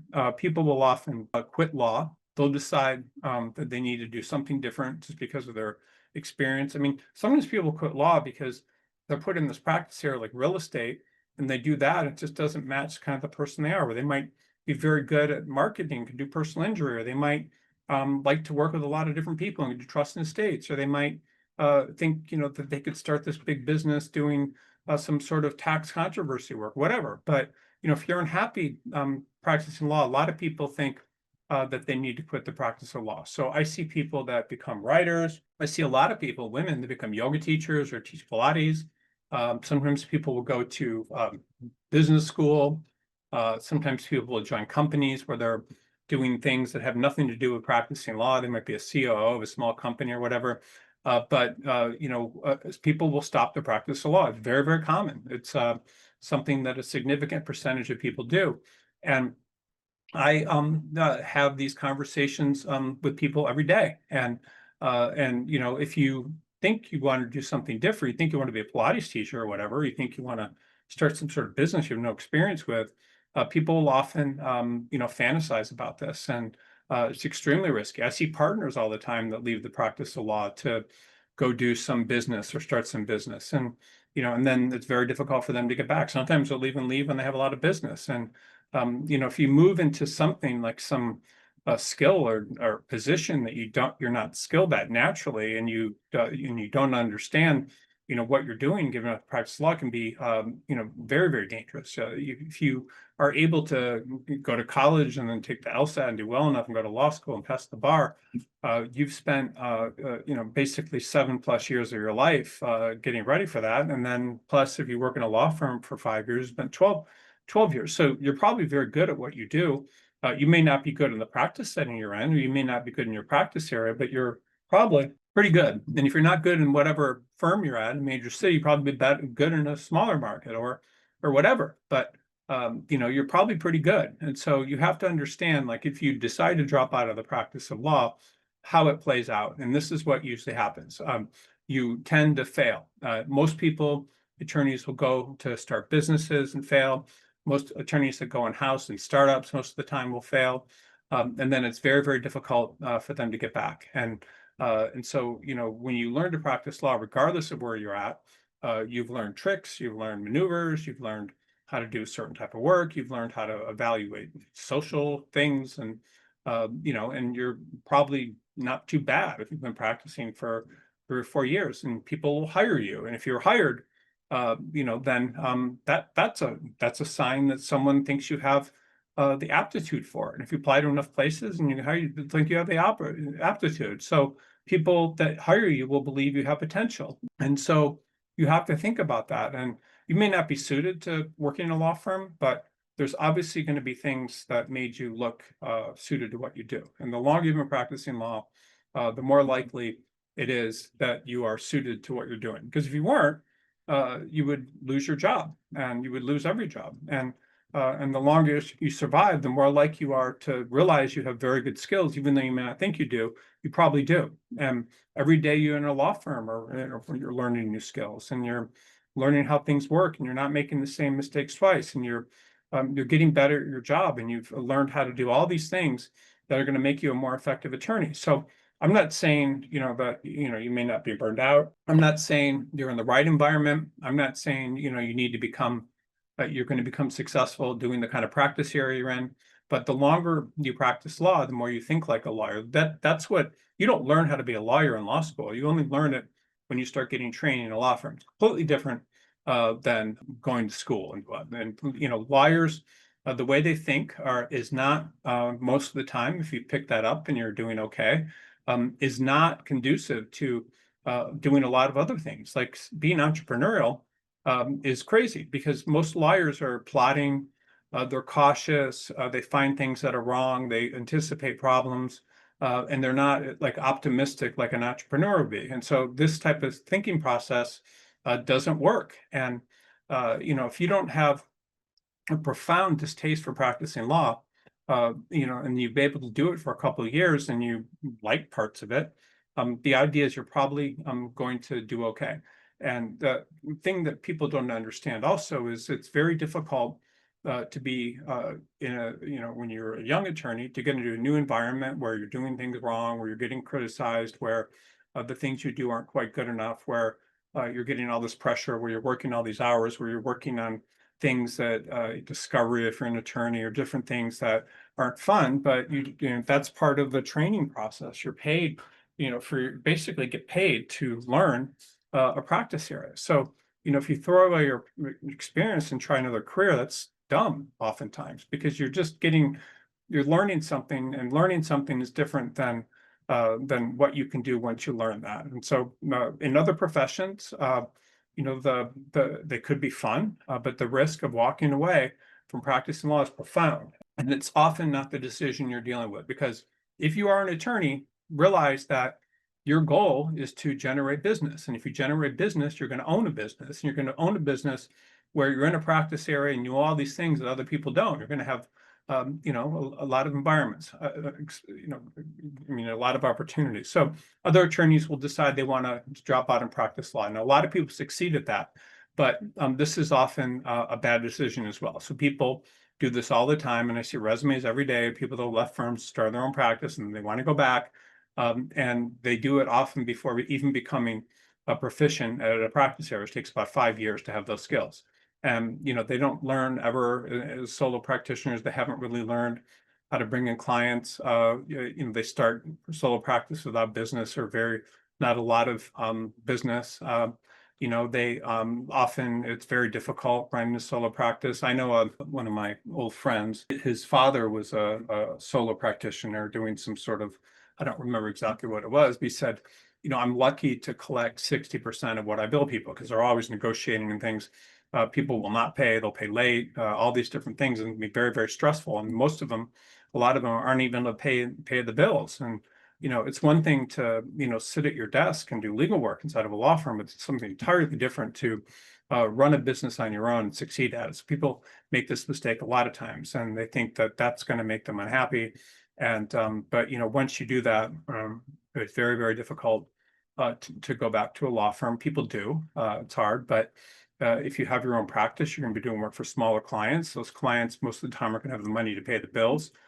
You're not going to have the brand that a decent sized law firm has to get work from larger clients. It's very difficult to get work. If you were a client, you would prefer to have a decent sized law firm representing you. I mean, it's not always, but most attorneys that leave don't do well with solo practices. So unless you have the experience to know what you're doing, the connections, the understanding to bring in significant business is often very dangerous. I mean, when you're around other attorneys in a law firm, they're kind of pushing you up in terms of your skill level.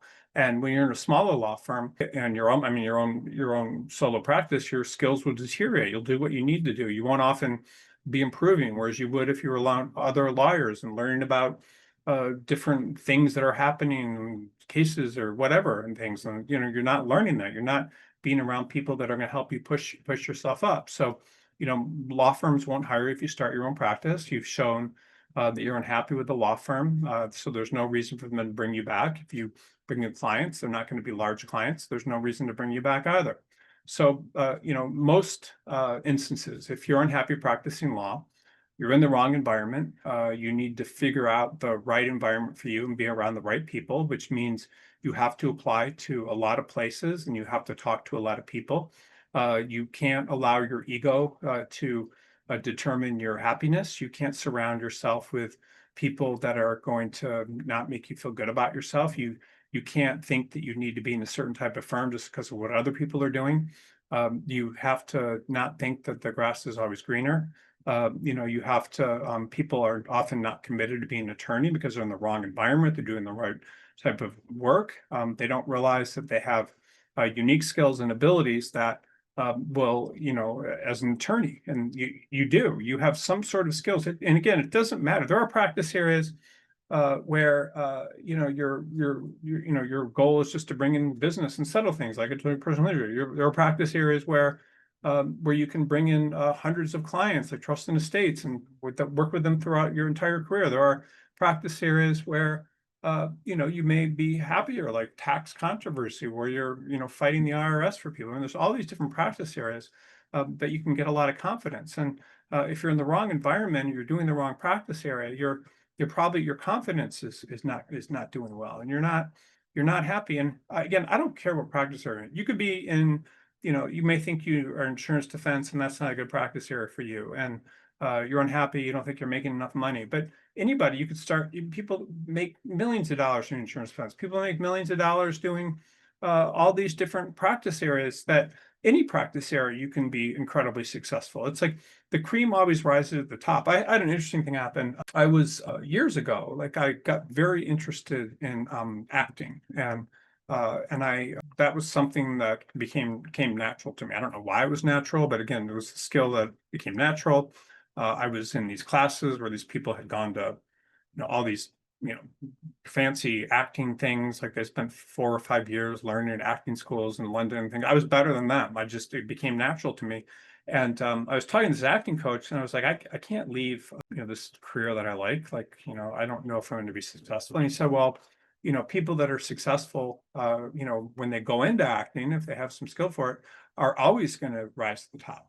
Anybody that's doing some sort of skill that they're good at, and they have the motivation to do well in something else, will often, they'll do very well in some, like acting. I mean, I never did it because I have these income requirements and employees, but you just need to be in the right environment. I would have been very happy to be an actor. I mean, you need to stop caring about what others think. You need to stop thinking that maybe other environments are the best, and you need to be in an environment where you're going to fix your confidence, and where you're going to feel good about yourself. You can be, again, in a smaller market or a smaller firm, and get a lot of positive feedback. You can do all these things where you're getting positive feedback. And why would you be doing something where you're never going to get positive feedback? So if you feel like you're never going to get positive feedback practicing law, like you just don't like it, then you need to go in something where you're getting positive feedback. Like me with acting, I was getting positive feedback. Me with playing soccer, positive feedback. And so why wouldn't you be in a place where you're getting positive feedback and feel,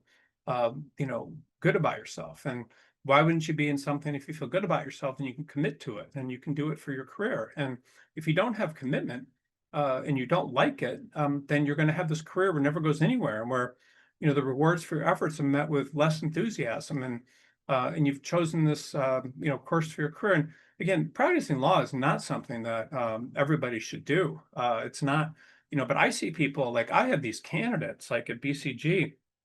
It's just absolutely amazing. Like they've gone to these unaccredited law schools in California. That means that the law school is not good. Like it's not even ABA approved. There's low bar passage rates of like 20% or whatever for people that graduate. And I have candidates who went to these schools, and they went into some practice area that they liked. I don't know what it could be. It could be, whatever. It's usually not going to be sophisticated corporate work or very sophisticated litigation, but they go into these practice areas that they like, and they're committed to it. And when they start applying for jobs, they get multiple jobs, even though on paper it's like shocking how bad these law schools are. But they get all these jobs, and then I have the same candidates that, much better firms and aren't getting jobs. So you just need to think about this. Like, are you committed to something? Do you like it? Are you doing well? So we'll take a quick break just for a couple minutes, and then, or like a minute or two. And then when I come back, we'll do questions. I would encourage everyone to stick around for questions. This is most often the best time to learn about this stuff, because it'll make it sink in. The questions you can ask about anything. It could be related to your career. It could be related to, thinking about moving, committing to the practice of law, whatever it is, and it doesn't have to be related to this webinar. So questions are a very helpful part of this, and something that for me is very rewarding, because I like hearing what people are thinking. So I'd appreciate it if everybody that, if you have any questions, if you ask them, and your name, if you are logged into Zoom, sometimes people's names will show up for me, who their names are, but I will never say your name or anything like that. So the questions will be confidential. And, just as just a quick aside, like I will tell you, like, I have profound respect for people that are on these webinars and taking the time to learn this sort of stuff. I get, emails and things, or, LinkedIn messages and stuff almost every week from people that have been in these webinars, and have helped them get perspective in terms of the career. Now, the perspective I give in your career is unique to this, but you can get perspective from self-improvement books. You can get perspective from spending time with certain types of people. But learning about this stuff can, really definitely change the course of your life, because I've seen people through the past 25 years make the right decisions about things, and I've seen people make the wrong decisions. And for me, there's nothing worse than people dropping out of the practice of law, or going in-house, or doing things that are going to hurt their careers in the long run, or being in practice areas that don't match their interests, because anybody can be happy practicing law. Sorry, I keep getting all these spam calls to my cell phone.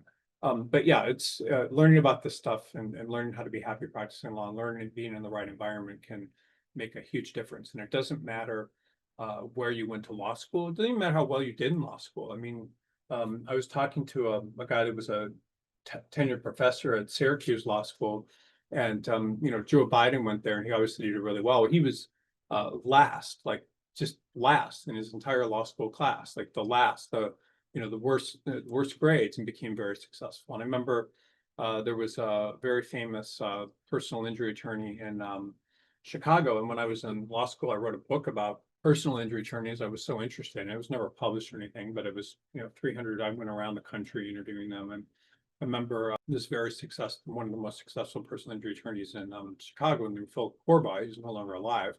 I mean, actually, one of the most successful personal injury attorneys in the country. He was last in his class at Loyola Law School. So it doesn't matter how well you did. It doesn't matter where you went to law school. You just need to find a practice area and often practice setting where you're happy, and anybody can be happy practicing law. It's just based on really finding the right environment.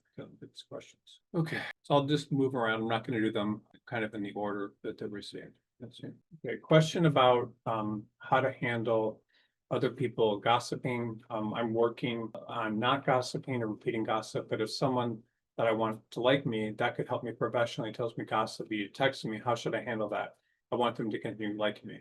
Really interesting question. So you do not want to be involved in gossip. Like gossip is just absolutely the worst thing you can be involved in. The reason is when you listen to gossip, it could affect how you feel about your career. It could make you look at people negatively when that's not going to do you any good. It could, once you start gossiping about people, you can rest assured that people are going to gossip about you. One of the smartest, interesting guys that I know, he was one of these guys. He was in my high school class, and he was last in his class, same type of thing, or just not a good student. I mean, just grades well below the norm. Did very poorly on his SATs. Ended up getting into an okay college, and but he became a very famous producer. Like he's made all these films. I think one of them got an Academy Award. Then he was able to get very good job working for a sports company, like a sports network. I think it was ESPN. Did really, really well there. And he was interesting because you would walk up to this guy and tell him gossip, and he would just kind of walk away. If you're calling him on the phone, he would say, I have to go. He just had no involvement in gossip. And people liked him, and they liked him, I think, partly because no one could ever say anything. He never said anything bad about anybody, and he carried that into his entire career. So you do not want to be involved in gossip. You should not participate. If people will walk into your office and they'll give you gossip. They'll close the door and give you gossip. But gossip does no one any good. Like people that get involved in that are unhappy because they're just seeing all these things from a negative point of view. And there's going to be gossip any employment situation that you're in, with pretty much there will be some sort of gossip, and you just don't want to have anything to do with it. If you get involved in it, it's going to hurt you.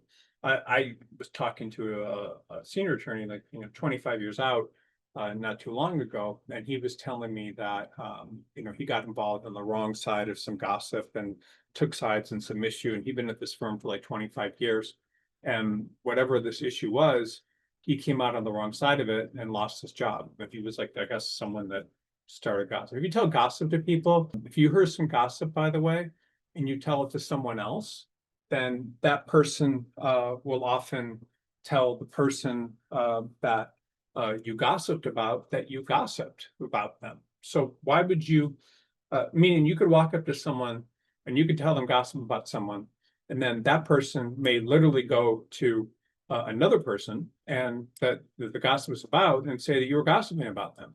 Then that person becomes an enemy. So why would you want to make enemies? So gossip does you absolutely no good. It serves you and absolutely doesn't serve you in any way possible. So it hurts you. So people are not going to like you because you get involved in gossip. They will actually respect you, and it will protect you in your career if you don't gossip. So just don't get involved in gossip. Okay, will doing a federal career, federal clerkship actually lead to greater long-term success and happiness, or is it just a joint prestige path? So I recently wrote let me even see if I have it. I did an article about federal clerkships and what happens when you do a clerkship. Let me just see if I can find it. Because it's got some interesting information in it in terms of, let me just see here. I'm just seeing if I have it. I probably don't have it on this computer. But give me 1 second. Okay, well, I'm just going to answer this.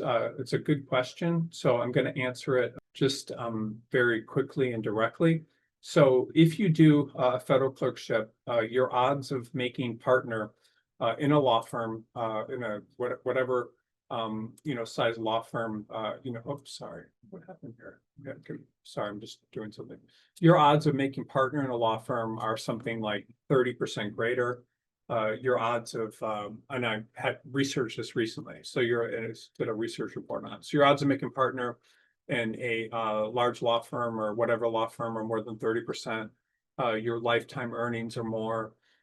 It's a very good idea to do a federal clerkship. And sometimes people, by the way, if you can't get a job, like, when you're in law school or whatever, or you're unhappy, whatever, getting a federal clerkship will drastically increase your lifetime earnings. It will increase your odds of making a partner.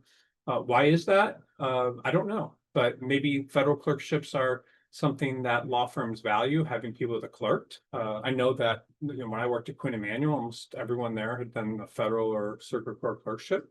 It was a smaller firm, but that helps you. You work with a judge, and the judge will give you feedback, like individual feedback with one person on your work. You'll work with another clerk that is also very motivated, and the two of you will learn things. You will work inside a court, and you will see how judges reach decisions. Like federal judges, it's very interesting, are appointed by Democrats and Republicans. So if you work for a Democratic judge, you're going to basically see how liberal decisions work and how judges are more inclined by their politics. If you work for a Republican judge, you'll see that your writing ability will increase. Law firms give bonuses for federal clerks, different levels of bonuses. So yeah, doing a federal clerkship is a great idea. When I was a federal clerk, it was much more competitive to get a clerkship because the salaries weren't as different as they are now between what taking a federal clerkship and working in a law firm was. So people are not as eager to get federal clerkships now, but but the same, I mean, there's not as much competition, but yeah, federal clerkship is a very smart thing. It will increase your lifetime earnings. It will make you a better attorney. It will show you how judges rule. It will give you, you'll learn how other attorneys, like what makes a good attorney inside of that, submitting briefs and things to a judge, like what is the quality of their work based on the different size firms, how do people persuade judges, how do people do oral arguments, like all this stuff you learn in clerkship. So the federal clerkship is a very smart thing to do if you can, and you can do it. Sometimes people do a federal clerkship like after 4 or 5 years of experience. It's really better to do a clerkship when you graduate from law school, and it's also very good if you do like a 1-year federal district court clerkship. It's a good idea to try to apply for circuit court clerkships when you're doing the federal clerkship, and to see if maybe your judge will help you work for a circuit court judge after you do 1 year of a federal clerkship, because having a circuit court clerkship is more prestigious than just a regular district court, and will teach you different things than you would learn otherwise. Okay, next question. What are the career advantages of getting an LLM as a practicing attorney? In most cases, there are no advantages. I'll tell you when there are advantages, but people get LLMs many times, and this could be an okay idea. They might have not gone to the best law school, so they want to have a better law school on their resume. So they may go to NYU and get something in tax or something. But in most cases, law firms will evaluate you based on where you got your JD and how well you did there, and the quality of firm you got into after law school or whatever your practice area is. So the law firms do not look at LLMs in a very favorable light. Now it's just kind of like, an LLM program, they can't evaluate you like your class percentage based on how well you do there. In most cases, LLMs are kind of more of an academic route. Not always. I mean, again, NYU and tax and things, or Georgetown or whatever. But in most cases, an LLM is not going to do much for your career. Now, a lot of people. I know one guy. He was. It's kind of funny. He went to an unaccredited California law school, and then he went and got an LLM. And he got a series of like 3 or 4 LLMs, and then he wound up get an LLM from Harvard. And because he got that LLM from Harvard, he was able to get into large law firms and yeah, he was able to get into large law firms and had a career doing that for a while. So a LLM can benefit you and like the way that did, but in most cases, it's not necessarily the best idea. Now, if you want to be a tax attorney, LLM's a good idea in tax. Sometimes I've seen people that I saw an interesting case, a guy that got an LLM in he was prior to going to law school, he worked in the healthcare industry. I don't remember, a nurse or something. I don't remember what it was. And then he got an LLM in health law, and he got a lot of jobs.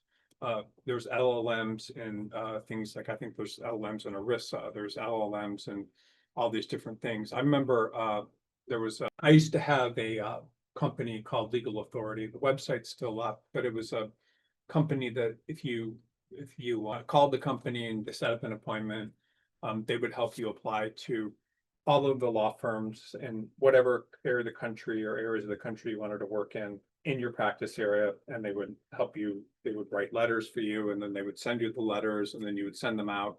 And it was an incredible company. All these people got jobs. But my point about this company was there was I think there was some school in Florida where everybody studied education law, and there was an LLM in education law. And I talked to this woman that used the company and said, "Oh yeah, everybody from this program has been using this company to apply to all these all these education law practices around the country, and everyone's been getting jobs. And this is why I'm using the company. People have been getting jobs for this for 5 years. So maybe an LLM in education laws, because sometimes people have a background as teachers or administrators, and then they go to education, and then they go to law school, and they really want to do education law. So there are some advantages, but in most cases, an LLM is not a good use of your time because they can't evaluate your performance there.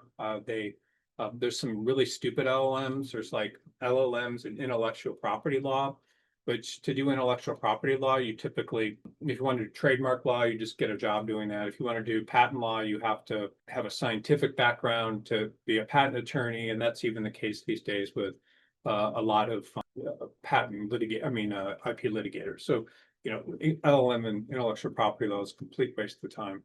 But most LLMs are a waste of time. They cost a lot of money. Law schools really like them because they're they can make a lot of money from them, because all they need to do is they have their operating law school, and then they admit like 20 people. They're going to pay them $100,000 a year, and that's $2 million. And all they're doing is sitting in existing classes. And people will go to LLMs all over the United States from foreign countries with the belief that maybe they're going to get a job after that, and not realizing that U.S. law firms typically do not want to hire foreign attorneys. But even if they did, they would want them to have a JD so they could evaluate them compared to other people. What strategies can our firm use to reduce attorney turnover caused by misaligned career goals? So most turnover in law firms happens because the people that are there do not feel valued. They do not feel like they're part of the team.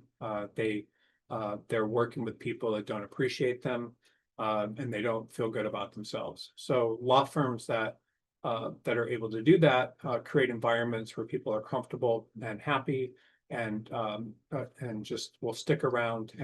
But they feel like if they don't make partner or whatever, the law firm's still going to keep them around. The law firms are nice to its people, or it values its people, where the compensation's fair for whatever size law firm they're at.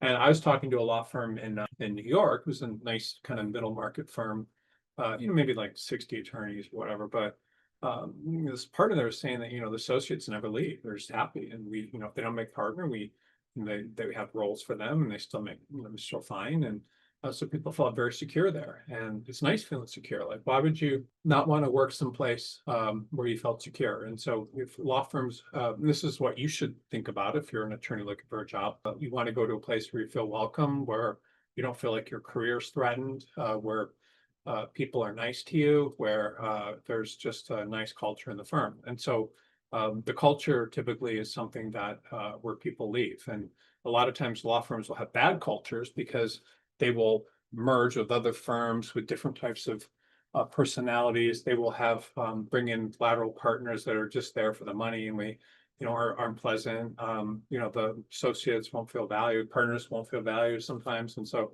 that's a lot of times what causes turnover. But it's really about how people feel when they're in, how the law firm makes them feel.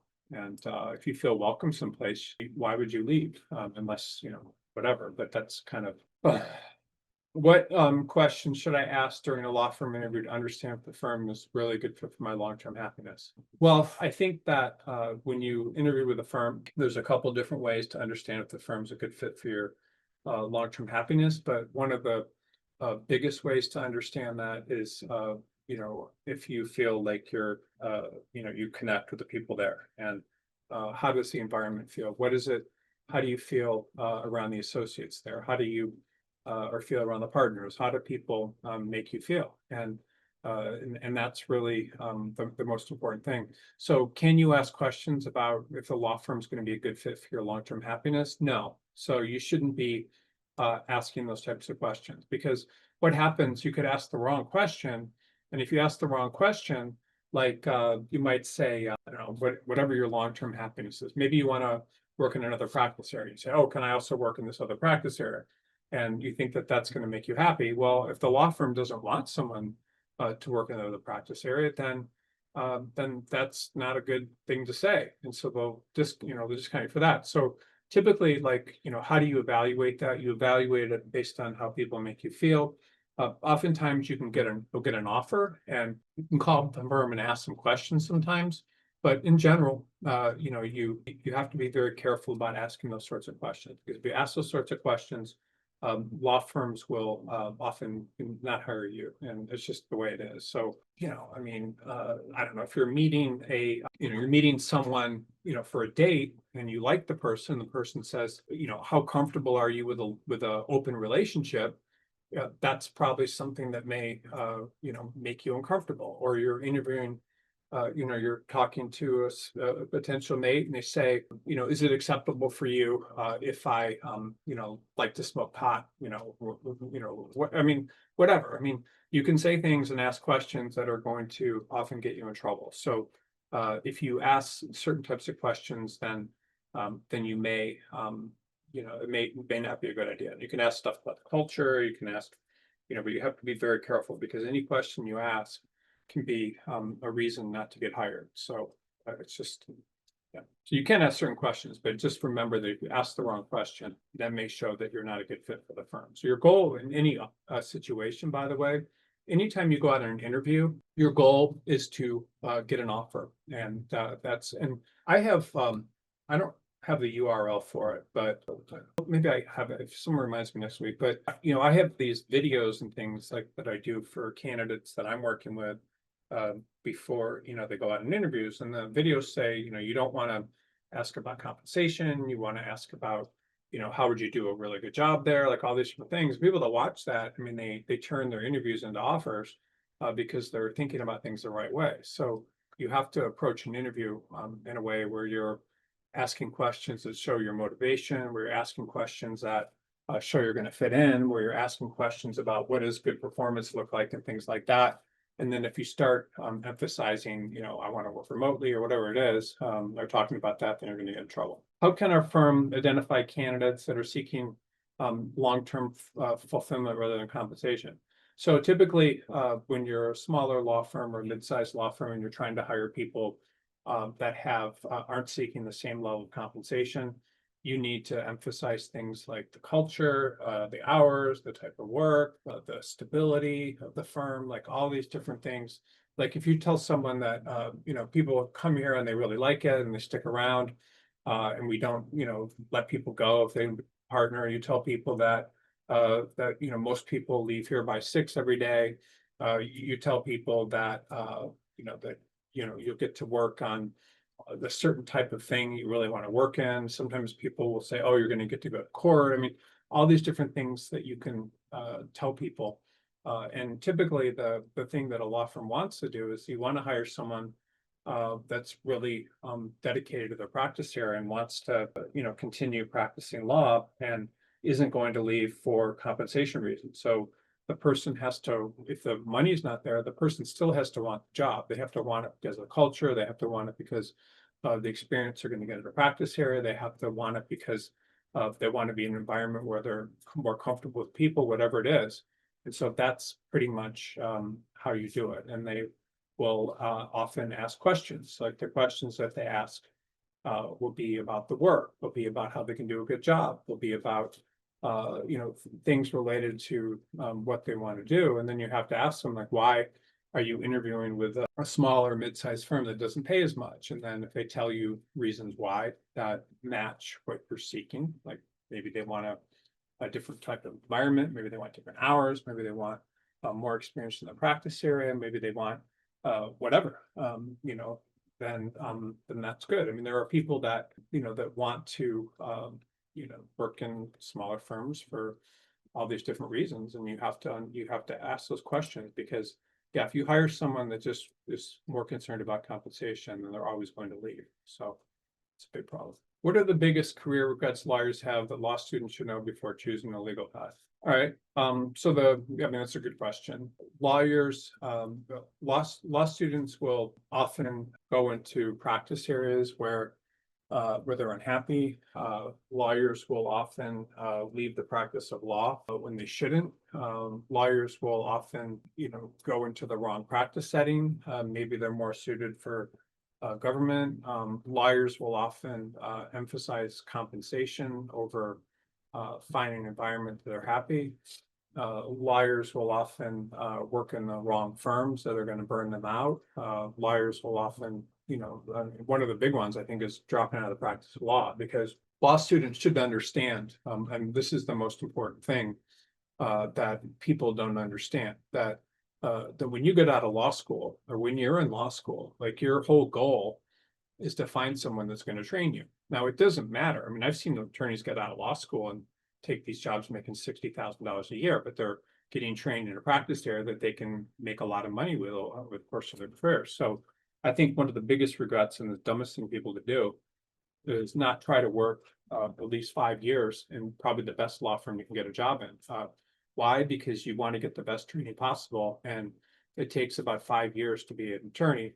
And really, the best place to learn that is the clerkship's a good idea, but the best place to learn that is in a law firm, because law firms work for paying clients. Paying clients expect a certain level of service. When you're around attorneys that are bringing in paying clients, you learn how they're doing it. You learn all this stuff, and you're basically getting paid your first 5 years of practice to get training. I mean, what's more awesome than that? I mean, you can get paid and you're learning something, and I think that's important. So that's one of the biggest career regrets that people have. I think law students not taking jobs in law firms can be a big career regret. Law students, not, feeling, not getting training, I think is one of the biggest ones. And then leaving the practice of law and going in-house when they don't have to. Thinking that, that they emphasize prestige over doing the type of work that they want. They take a job in a firm where they're unhappy with the people. They switch jobs too often. They become job hoppers and things. So, you should try to stay in your first firm or second firm. You need to have some sort of career stability in your resume. So bouncing around is not a good idea. Emphasizing money over the people you're working with, the potential long-term impact and moving stuff is another one. Someone kept asking the same question over and over again. And because of that, I don't have a lot more questions. Let me just see here. So someone just said, how do I prepare for a law firm partnership interview? It depends on the type of interview that it is. So if you're a partner and you're interviewing with another law firm, they're going to want to see that you're comfortable with the other partners. There are firms that are really good firms at Gibson Dunn where people will go out and interview with partners all over the country and people want to like them. You need to, I mean, the interviewing for a law firm partnership interview is different if you're interviewing for, yeah, being like an equity partner with business, or, you know, income partner, if you're interviewing for, whatever type of, you know, job you're interviewing for. So I would say that there's two things to do for a partnership interview. On the one case, the law firm is hiring you because of your business generation, or the business that you have, or your potential to generate business. So if you are someone that has business, you have to go into the firm and give them the, impression that you're going to be able to do well in their platform, that people like you, that you're comfortable with their compensation systems, that your business is going to come with you. So maybe you have a little bit of business. You typically need to have some sort of business plan and idea about it. Law firms will hire partners in different ways. They'll give them 2-year contracts. They'll give them, it just depends on what type of law firm partnership interview you have. So if it's about business, you should have the ability to talk about clients, what your expected collections are, and all that sort of stuff. If it's not about business and they're just hiring you to do work, then you have to be prepared to talk about the type of work you do, and how hard you want to work, and all that sort of stuff. So different, I mean, if you're a partner, I mean, most partners don't need a lot of preparation for interviews. When I work with partners, I mean, most of them know, what they need to say and how they need to approach it. So, so there's that. So if you're a partner, you pretty much know how to do it. If you're someone that's a associate and you're being interviewed for a partnership interview, typically that's not an interview. They will tell you if you're not, what you need to do. They'll defer you. They'll, I mean, it's just, or they'll make you a partner. I mean, it's just, so, I mean, there's a preparing for a partnership interview. It just depends if you have business, if you don't have business. If you don't have a lot of business and you think you're bringing business, then one of the smartest things to do is to have a business plan. So people will get business plans, but you have to think about, it just depends on the type of firm you're interviewing with. I mean, what the position is. Okay, what should I do if I'm considering leaving law to pursue a non-legal career? Well, I mean, I think I talked about a lot about this in the presentation. So you have to decide, why you're leaving the practice of law. Are you leaving because you just don't like it? You can't figure out, where you could possibly work or what you want to do. And you just don't like what you're doing, or you don't think you're happy in your practice area. You think you're never going to be happy in your practice area. A lot of attorneys that leave the practice of law and do things, one of the reasons that they give, and I thought it was very interesting, is they'll say, I don't want to be valued based on the number of hours that I work. That's not the key to long-term success, things like that. So that's one thing to think about. And you can always do plaintiffs related work. But if you consider leaving law to pursue a non-legal career, you should often think about maybe other practice areas, other practice settings where you could be happy.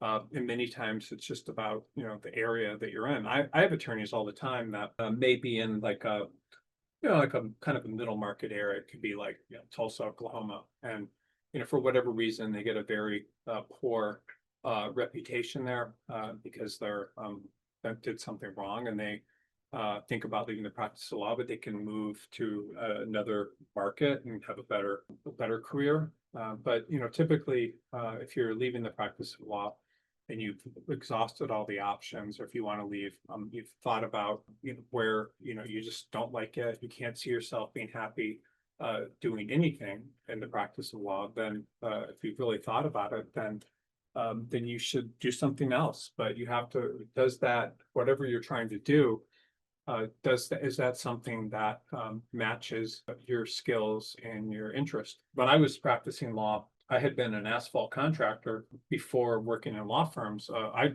just loved being an asphalt contractor. I loved being outside. I loved how much money I would make when I would go out.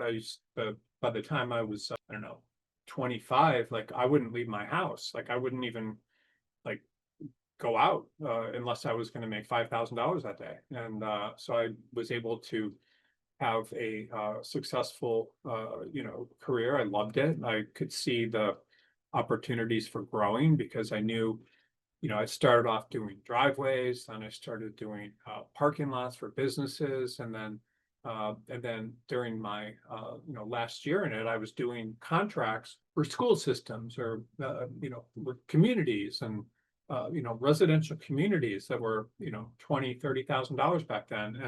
And I was just like, I loved it. And I loved the people, I loved the potential, I loved the everything about it. So I thought about leaving the practice a lot to do that. And when I was in my last law firm, I was actually talking to companies about opening these, getting money to open these, businesses where you would sell asphalt material to other people, and they could start, and it was hundreds of thousands of dollars. And I was trying to get, so I really liked that. And had I continued doing that, I would have done well. So, but you have to, something matches your interest.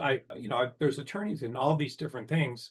One of the tenants and property that I own is a guy that went to Columbia Law School. He was first in his class. Then he got a job with Marty Singer as an entertainment attorney. And then he did that for a couple of years, and then he became an agent. He's still an agent, does very well financially. He's someone that did that. I know people that there was a guy that I sold my house to years ago, to Gail Hurd, who's a famous producer. She like the Hurt Locker and everything. And her husband had gone to University of Virginia Law School, and he wrote the screenplay for Con Air and all this stuff. So you can do all these different things as practicing law. What's interesting is that practicing law is not something that really lights your fire. So for me, I would have been happier being an asphalt contractor. I like what I'm doing now, even better than an asphalt contractor, because it's pretty hard to do that after 40. We're out in the sun all the time. But I like what I'm doing. But if you do something, you should have like it should, really appeal to you. And lawyers, when they do other businesses, many times that appeal to them, not that they're doing because they think they should, but businesses that appeal to them, they often, do incredibly well because they have all this drive and motivation to go to law school and take the bar and work in law firms that other people don't have. Their skills might be better suited somewhere else. I know people that have gone to sales jobs and done really well. I know people that have, started these kind of weird businesses and done really well because it appealed to them. So if you like something and it appeals to you, you can do very, very well in another type of career. Um, What are the best strategies for managing difficult clients as an attorney? Well, you should decide the kind of people that you want to work for. So I know I had a practice, as recently as 5 years ago in Malibu, which is kind of a weird area. It's not like a huge area for attorneys, but I had practice there, and I wasn't practicing law, but I had lawyers working for me that would handle things that I was involved in, like transactional things, all these different things. But I had these lawyers working for me, and we would get clients that would come in, and I wouldn't necessarily work with the clients, but sometimes I would talk to them, and they might be nice at first, but then you could see that they were just very manipulative and not the best people, and we just fire clients. So you don't want to work for people that are not making you feel good about yourself. And if they're difficult because they expect a certain level of service and stuff, that's another thing. But if you have difficult clients, difficult clients will just drain you. They'll drain you emotionally. The money's not worth it. They won't pay their bills. So you have to be, very, very careful. Now, very good attorneys will be able to manage difficult clients. Typically, what a really good attorney do is they'll basically set boundaries. Like, if you want to talk to me that way, I'm not going to work with you. Or no, I'm not going to do things that way. If that's how you feel. So you have to have boundaries. And if you have boundaries with people, then they respect you. If you don't have boundaries, then they don't respect you and they'll take advantage of you. It's like that with anything. Oh, that's it. Yes. So it says, despite your prior success as a contractor, I think I can speak for everyone here. I say I'm glad you would be church to decide. Yeah. So with BCG, like what happened with that is I quit a law firm. I quit this big law firm I was in, New York law firm, and I had clients. And I was like, I'll just do this on my own. I don't need to deal with all this politics and stuff. And so the partner came in, the managing partner of the entire office, and he said, you can't leave and start your own practice. Like, if you do that, you're going to be, you're never going to be able to work in a large law firm again. You're too young to make this kind of decision. And so he said, you should talk to recruiters and get another job if you're unhappy here. And it shouldn't be too difficult for you to do that. And so I said, all right. And so I started going out and talking to the law firms, and I saw what recruiters are doing. I saw how they were inefficient. I saw how they didn't necessarily know what they were doing. and all these things. And they were, most of them back then had not gone to top law schools. They weren't smart, so they weren't applying a level of enthusiasm to it. I liked talking to people. I liked writing. So that was something that really appealed to me. And it was like something like I just knew instinctively I would do fine. And I quit my job, and I literally, I had all this work to do. Like I had these clients who were billing, I was billing out. And back then I was billing out maybe at like $400 or $350 an hour or something to my clients, maybe not even that much. But I had all this work, and I had like, when I finally, left the firm, which was after 3 months, I was like, this is great. And then the firm actually gave me some work. They gave me some, like a divorce of the dean of Pepperdine College and all this sort of that they wouldn't do. And so I had all this work. And so I sat there for like 2 weeks, and I just worked on the BCG related stuff because I really enjoyed it. And I was having fun talking to people and reviewing these resumes and talking to law firms, which didn't start immediately. But I was like, this is what I want to do. And so think about it. Like I had back then, like I just knew I wanted to do it. I had, equivalent of about $500,000 in business right now. So when I sat down after the first day of leaving my firm, Monday, after 3 months, I had like, at least 2 or 3 weeks of work I could do, like billing out at these high hourly rates, plus these new cases I was getting, like from the divorce and things. And it's how this worked, but I didn't do any of it for like 2 weeks. And then my wife at the time was like, what are you doing? Like, why aren't you, you should be, this week you could have made, $12,000, $6,000, or what are you doing?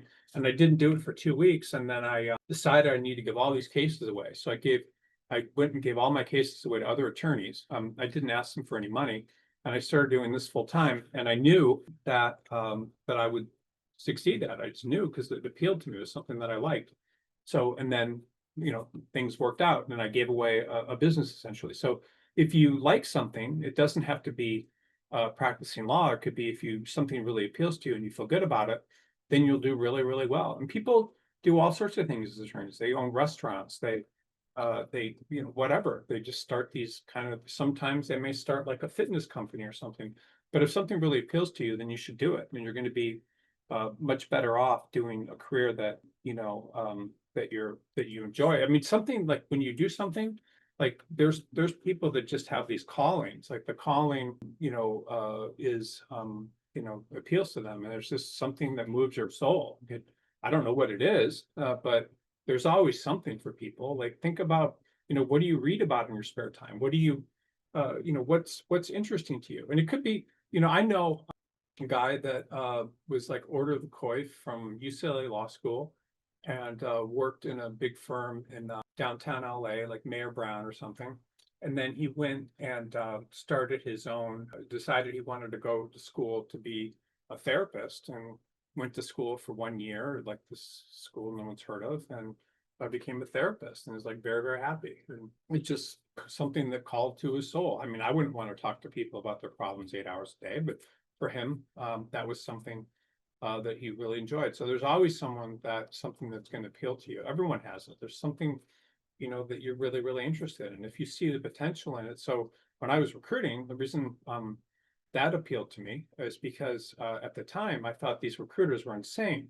Like everybody, no one had websites, and they did have websites. They wouldn't have articles on them because they didn't want people to take their private material at interviewing and get an advantage. And so no one had websites, and everybody was cold calling candidates, and no one was advertising online. And then the people that were recruiters weren't good at it, and they hadn't worked in big firms. They didn't, so I saw all these things that just, and they wouldn't answer their phones because they didn't want to be bothered. I mean, it's just all these different things, and they weren't committed. They were not working all the time, and not like a real business. So I like that. But at the same time, like you can go into something sometimes and you can see like, what are people doing? Like, how could I improve this? Why does it appeal to me? Why would I be good at it? How am I better than others?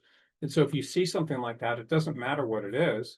It could be something, and if you go into something that just like appeals to your soul and like really moves you, and it's where you think it's important, it doesn't matter what it is. It could be literally anything. It could be, I knew this guy that was a very successful banker making all this money, and he didn't like it. And so he quit and decided he was going to start this residential window washing business. He just really liked it. He liked being outdoors. He liked, and he built this company that was making, I mean, he would hire people for like back then, like $8 an hour. Two of them would show up at a house with some squeegees and, and clean some windows for like $300. And then he would make, I guess, $270. And he had all these crews, like just in the city. I was in Grosse Pointe, Michigan, and he loved his job. He was making, all this money, and no one else was doing it. And he was doing, thousands of customers, and so you can do anything. It doesn't really matter what it is. And so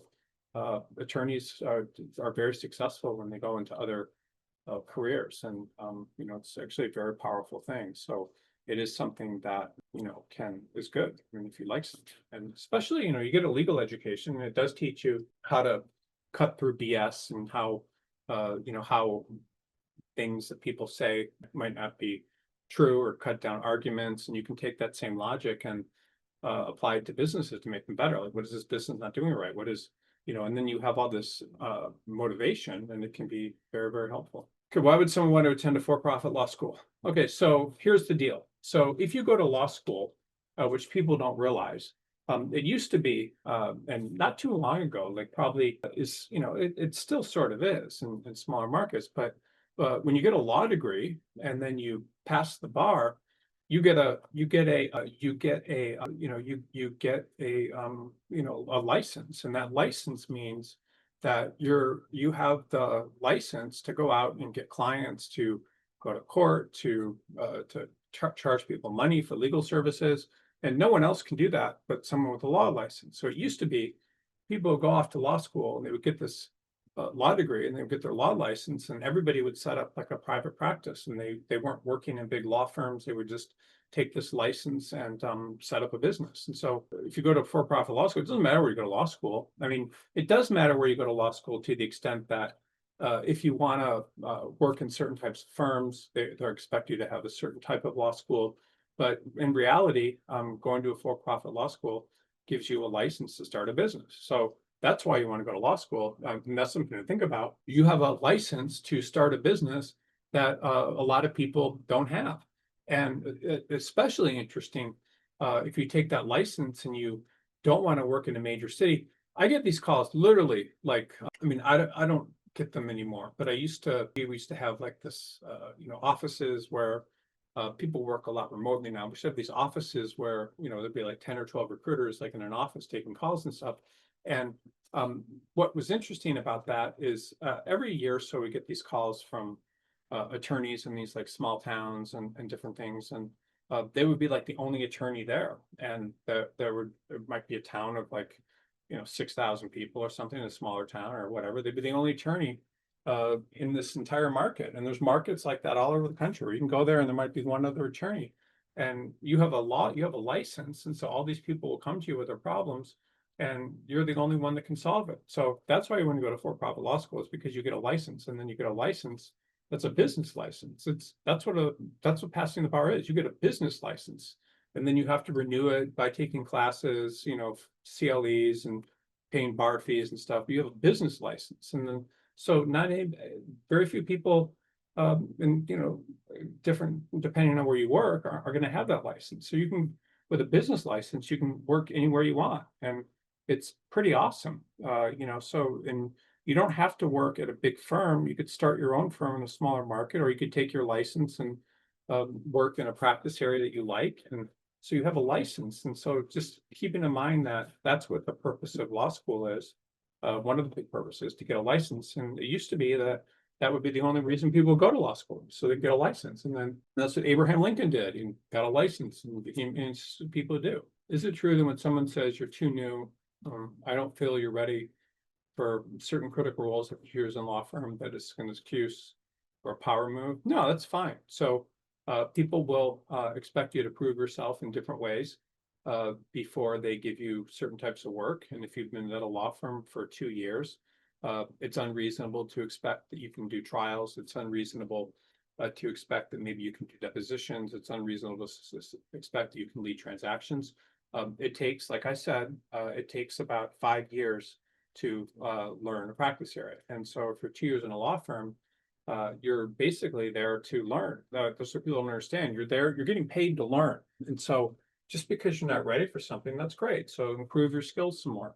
The first 5 years in a law firm, you should be concerned about getting certain types of responsibilities and things and advancing, but no, you don't have to, you shouldn't be worried about, you should do the best work you can and try to get work from other partners and things, but you're there for 5 years, you're getting paid whatever it is. I mean, if you're making $150,000 a year, you're going to get paid $750,000 over 5 years to learn a skill. So that's awesome. Now you want to go to the places where you can learn the best skills. So sometimes, larger law firms may have, bigger clients, and the bigger clients will have higher expectations, and bigger law firms may have, higher expectations for the attorneys. So you become a better attorney, but worrying about being told you're not ready is fine. I mean, there are partners in, major US law firms, like the largest US law firms that have never done a trial, but they're partners, and they're litigation partners. And, so don't worry about the level of experience you get earlier in your career. You shouldn't, it's all training. Okay, this is, I think, the last question. So if anybody has any more questions, I'll answer them. This next question will take very long. So then we'll move on from there. How can I leverage pro bono work to advance my legal career? It just depends on the type of pro bono work you do. You can get pro bono work doing litigation related things will help you. A lot of times people will do pro bono work and will make them, more proficient in doing trials, and they'll get to go to trial. Sometimes people will help people with immigration matters, even though they're not an immigration attorney, that will help them, or they are, they'll do different types of immigration, it just, so pro bono work can be good. But in general, when you're in a law firm, just something to think about, you may think it's important earlier in your career to get back to society and things, but you're going to be evaluated. Law firms aren't that, I mean, they may say they may be nice about it, but most law firms are not very excited about people doing pro bono work because they're businesses and they want you to make money. And in most cases, you're going to get better training in a law firm than you would if you're just doing pro bono work. So pro bono work is not something that will help your career too much. I see these resumes all the time, and it's very interesting. I mean, and I'm not promoting like being left wing or right wing or anything like that, but I'll see these resumes all the time where someone will be graduated from like NYU and they've gotten a job in a major U.S. law firm, and then they're unemployed and they don't know why they're unemployed and they can't get interviews. And sometimes the resumes will literally say they'll have like the resume be 4 or 5 lines for the most recent experience, and 3 or 4 of those lines will talk about all this pro bono work they did. And then the last line will say, worked on mergers and acquisitions or something. So all they'll do is talk about their pro bono work, and they think that that's very impressive. But I mean, they don't get jobs because the law firms see that this person learned some pro bono work, and why would you hire someone like that? Putting pro bono in your resume also doesn't help you. I mean, law firms want people that are going to go there and work hard and make them money. So why would they want to hear, why would they want to hear a lot about pro bono? I mean, it's just, they're businesses. And so, partners will do pro bono work in big firms and things, but as a young associate, your job is to learn from more senior attorneys and learn your practice area and be available and all those sorts of things and make the firm money rather than pro bono work. So you may feel very good about doing pro bono work, but in reality, if that's something you want to do, you can always go into a public interest job after some time as an attorney. But you want to basically impress the people you're working for, and it's why would you do something that may hurt you? I had a funny story about pro bono. So I was in this big New York law firm when I was a junior. So when I was a summer associate, the firm was Steele and Reed and Priest. It's one of these firms that went out of business. But what happened was I was in this firm. They had, for the summer associates, they had this like pro bono meeting to talk about the pro bono, and there was a associate there that was head of the pro bono for the firm, like did the pro bono, and then there were other partners sitting in this meeting with the summer associates, and this guy got up and said that our firm has the lowest pro bono hours of any major firm in the city, and was being very critical and things, and his partners were all sitting there and they didn't say anything. And this is the very beginning of the summer, And then I started, this guy was a couple doors down from me. I saw like partners coming to his office and being incredibly critical of his work, and this guy getting all stressed out, and then, and then losing some of the work he had and not being able to, and then literally in the space of like a 12-week summer, like this might have been a week one, by week 10, the guy was like out of the firm. I don't know if he was fired or got another job, but out of the firm. So, because he was being critical that people weren't doing enough pro bono, which obviously looks very, very bad to summer associates. You should never do something like that. But at the same time, how much does it serve you to do pro bono work? And, if that's what you're interested in, then you should do another career, but something else. But it's not going to help you very much. When I was at Quinn Emanuel, like they did like things with different cities where you could go in and prosecute drunk drivers and things, and that's kind of, that's probably okay. But if you're really emphasizing pro bono work over other things, and that's a sign that you don't like what you're doing and maybe should do something else. Does it matter which bar license? No. And but if you like, you can get a bar license in California. You can take your bar and you can go into smaller markets. Like I know some guy that went to Palm Springs and from LA and did extremely well. There wasn't a lot of competition there. You can do it in California. You can do it. Some of the smartest and most interesting bar licenses are when you do things like Wyoming or North Dakota, and then there's not a lot of people taking that bar. I mean, they're literally in North Dakota, they might sit down to the bar and there might be like 40 people taking it. I mean, so there's not a lot of people you're competing with. I don't know if it's 40, but I mean, it's not a big number. You can do bars in Iowa or Ohio or Michigan, wherever you do it, that bar license is going to give you a license to do business. So, businesses, people don't think about their legal careers that way. And this is a really good question. Businesses are about supply and demand. So businesses will put themselves in situations where there's a lot of clients and people that think I make money from. They won't, someone with an ice cream store probably isn't going to open an ice cream store in Fairbanks, Alaska, where it's like one of the coldest places on earth. So, why would they do that? So you take your business and you put it in a place where your bar license in a place where you're going to succeed because there's not a lot of competition. So you open your business in places where you're going to do the best. Now, if you want to take your business and work in a major law firm in the US city, that's a good way to, use your license, but you can also do it all over the country. And some of the most successful attorneys I've seen, when I say successful long-term careers and stuff, I mean, they open their business in Alaska, like I said, or they open it in South Dakota, or they open it in rural areas of California. They open it in all these different areas, and to me, it's just absolutely fascinating how many areas there are of the country where you can open your business. So I'll just show you this example here real quick. I've showed this before in webinars, but it's just very, very interesting. Like, let's see what this is. Is this the right tab? No, it's not. Give me one second. This is interesting. I mean, this is actually a very interesting point I just want to make. Let me see if I can get to the right screen. Okay, got it. Okay, so you want to open a business, or you want to go to a place where there's business.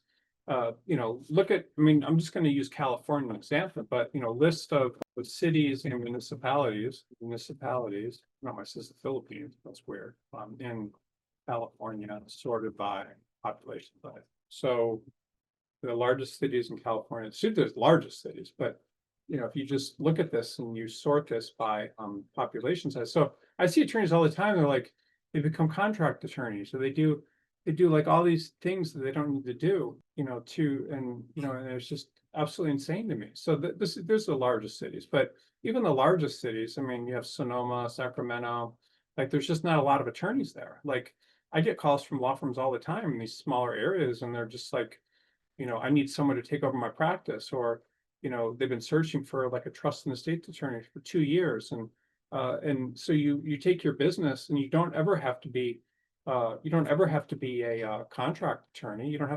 You just need to open your business in a place where there's no competition. So I don't even know what, I mean, all these places, like, so if you're an attorney with a bar license, most people think only about the big cities. They don't think about, what is Delhi, California? I mean, Delhi, California, let's just see here. I mean, it's just fascinating. So I mean, because there's so many places you can work. So you would just say, law firms in Delhi, California. I mean, I've never heard of the city, but it's like this there are no law firms in Delhi. Delhi is a small unincorporated community. Legal services are typically provided in firms like Turlock. Okay, so let's look at Turlock. Law firms in Turlock. So you have all these, different places in Turlock, California, that you could work in, like Treshbach and Frampton. Like, so when people are looking for jobs, like they never think about like all these different places they could work. I mean, they don't think about it. They just think, the only places they can work are in big cities or whatever. And here, this firm has been in existence since 1956. So I mean, there's just so many different places you can work, and people just don't think about this. And so if you're, if you have a bar license, you can open things. And so this right here, this town has 10,000 people, and we did a search for law firms there, and there wasn't a single law firm there. So you could open a practice there.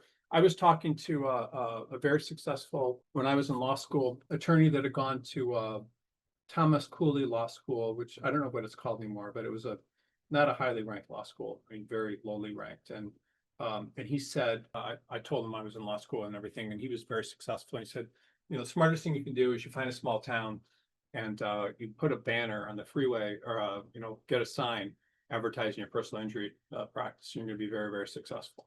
It is interesting. And then when I wrote this book about personal injury attorneys, I was visiting my girlfriend's family in somewhere outside of Lancaster and Pennsylvania. And I went around and I was interviewing attorneys, and one was a personal injury attorney, but he was also a corporate attorney and all these different things.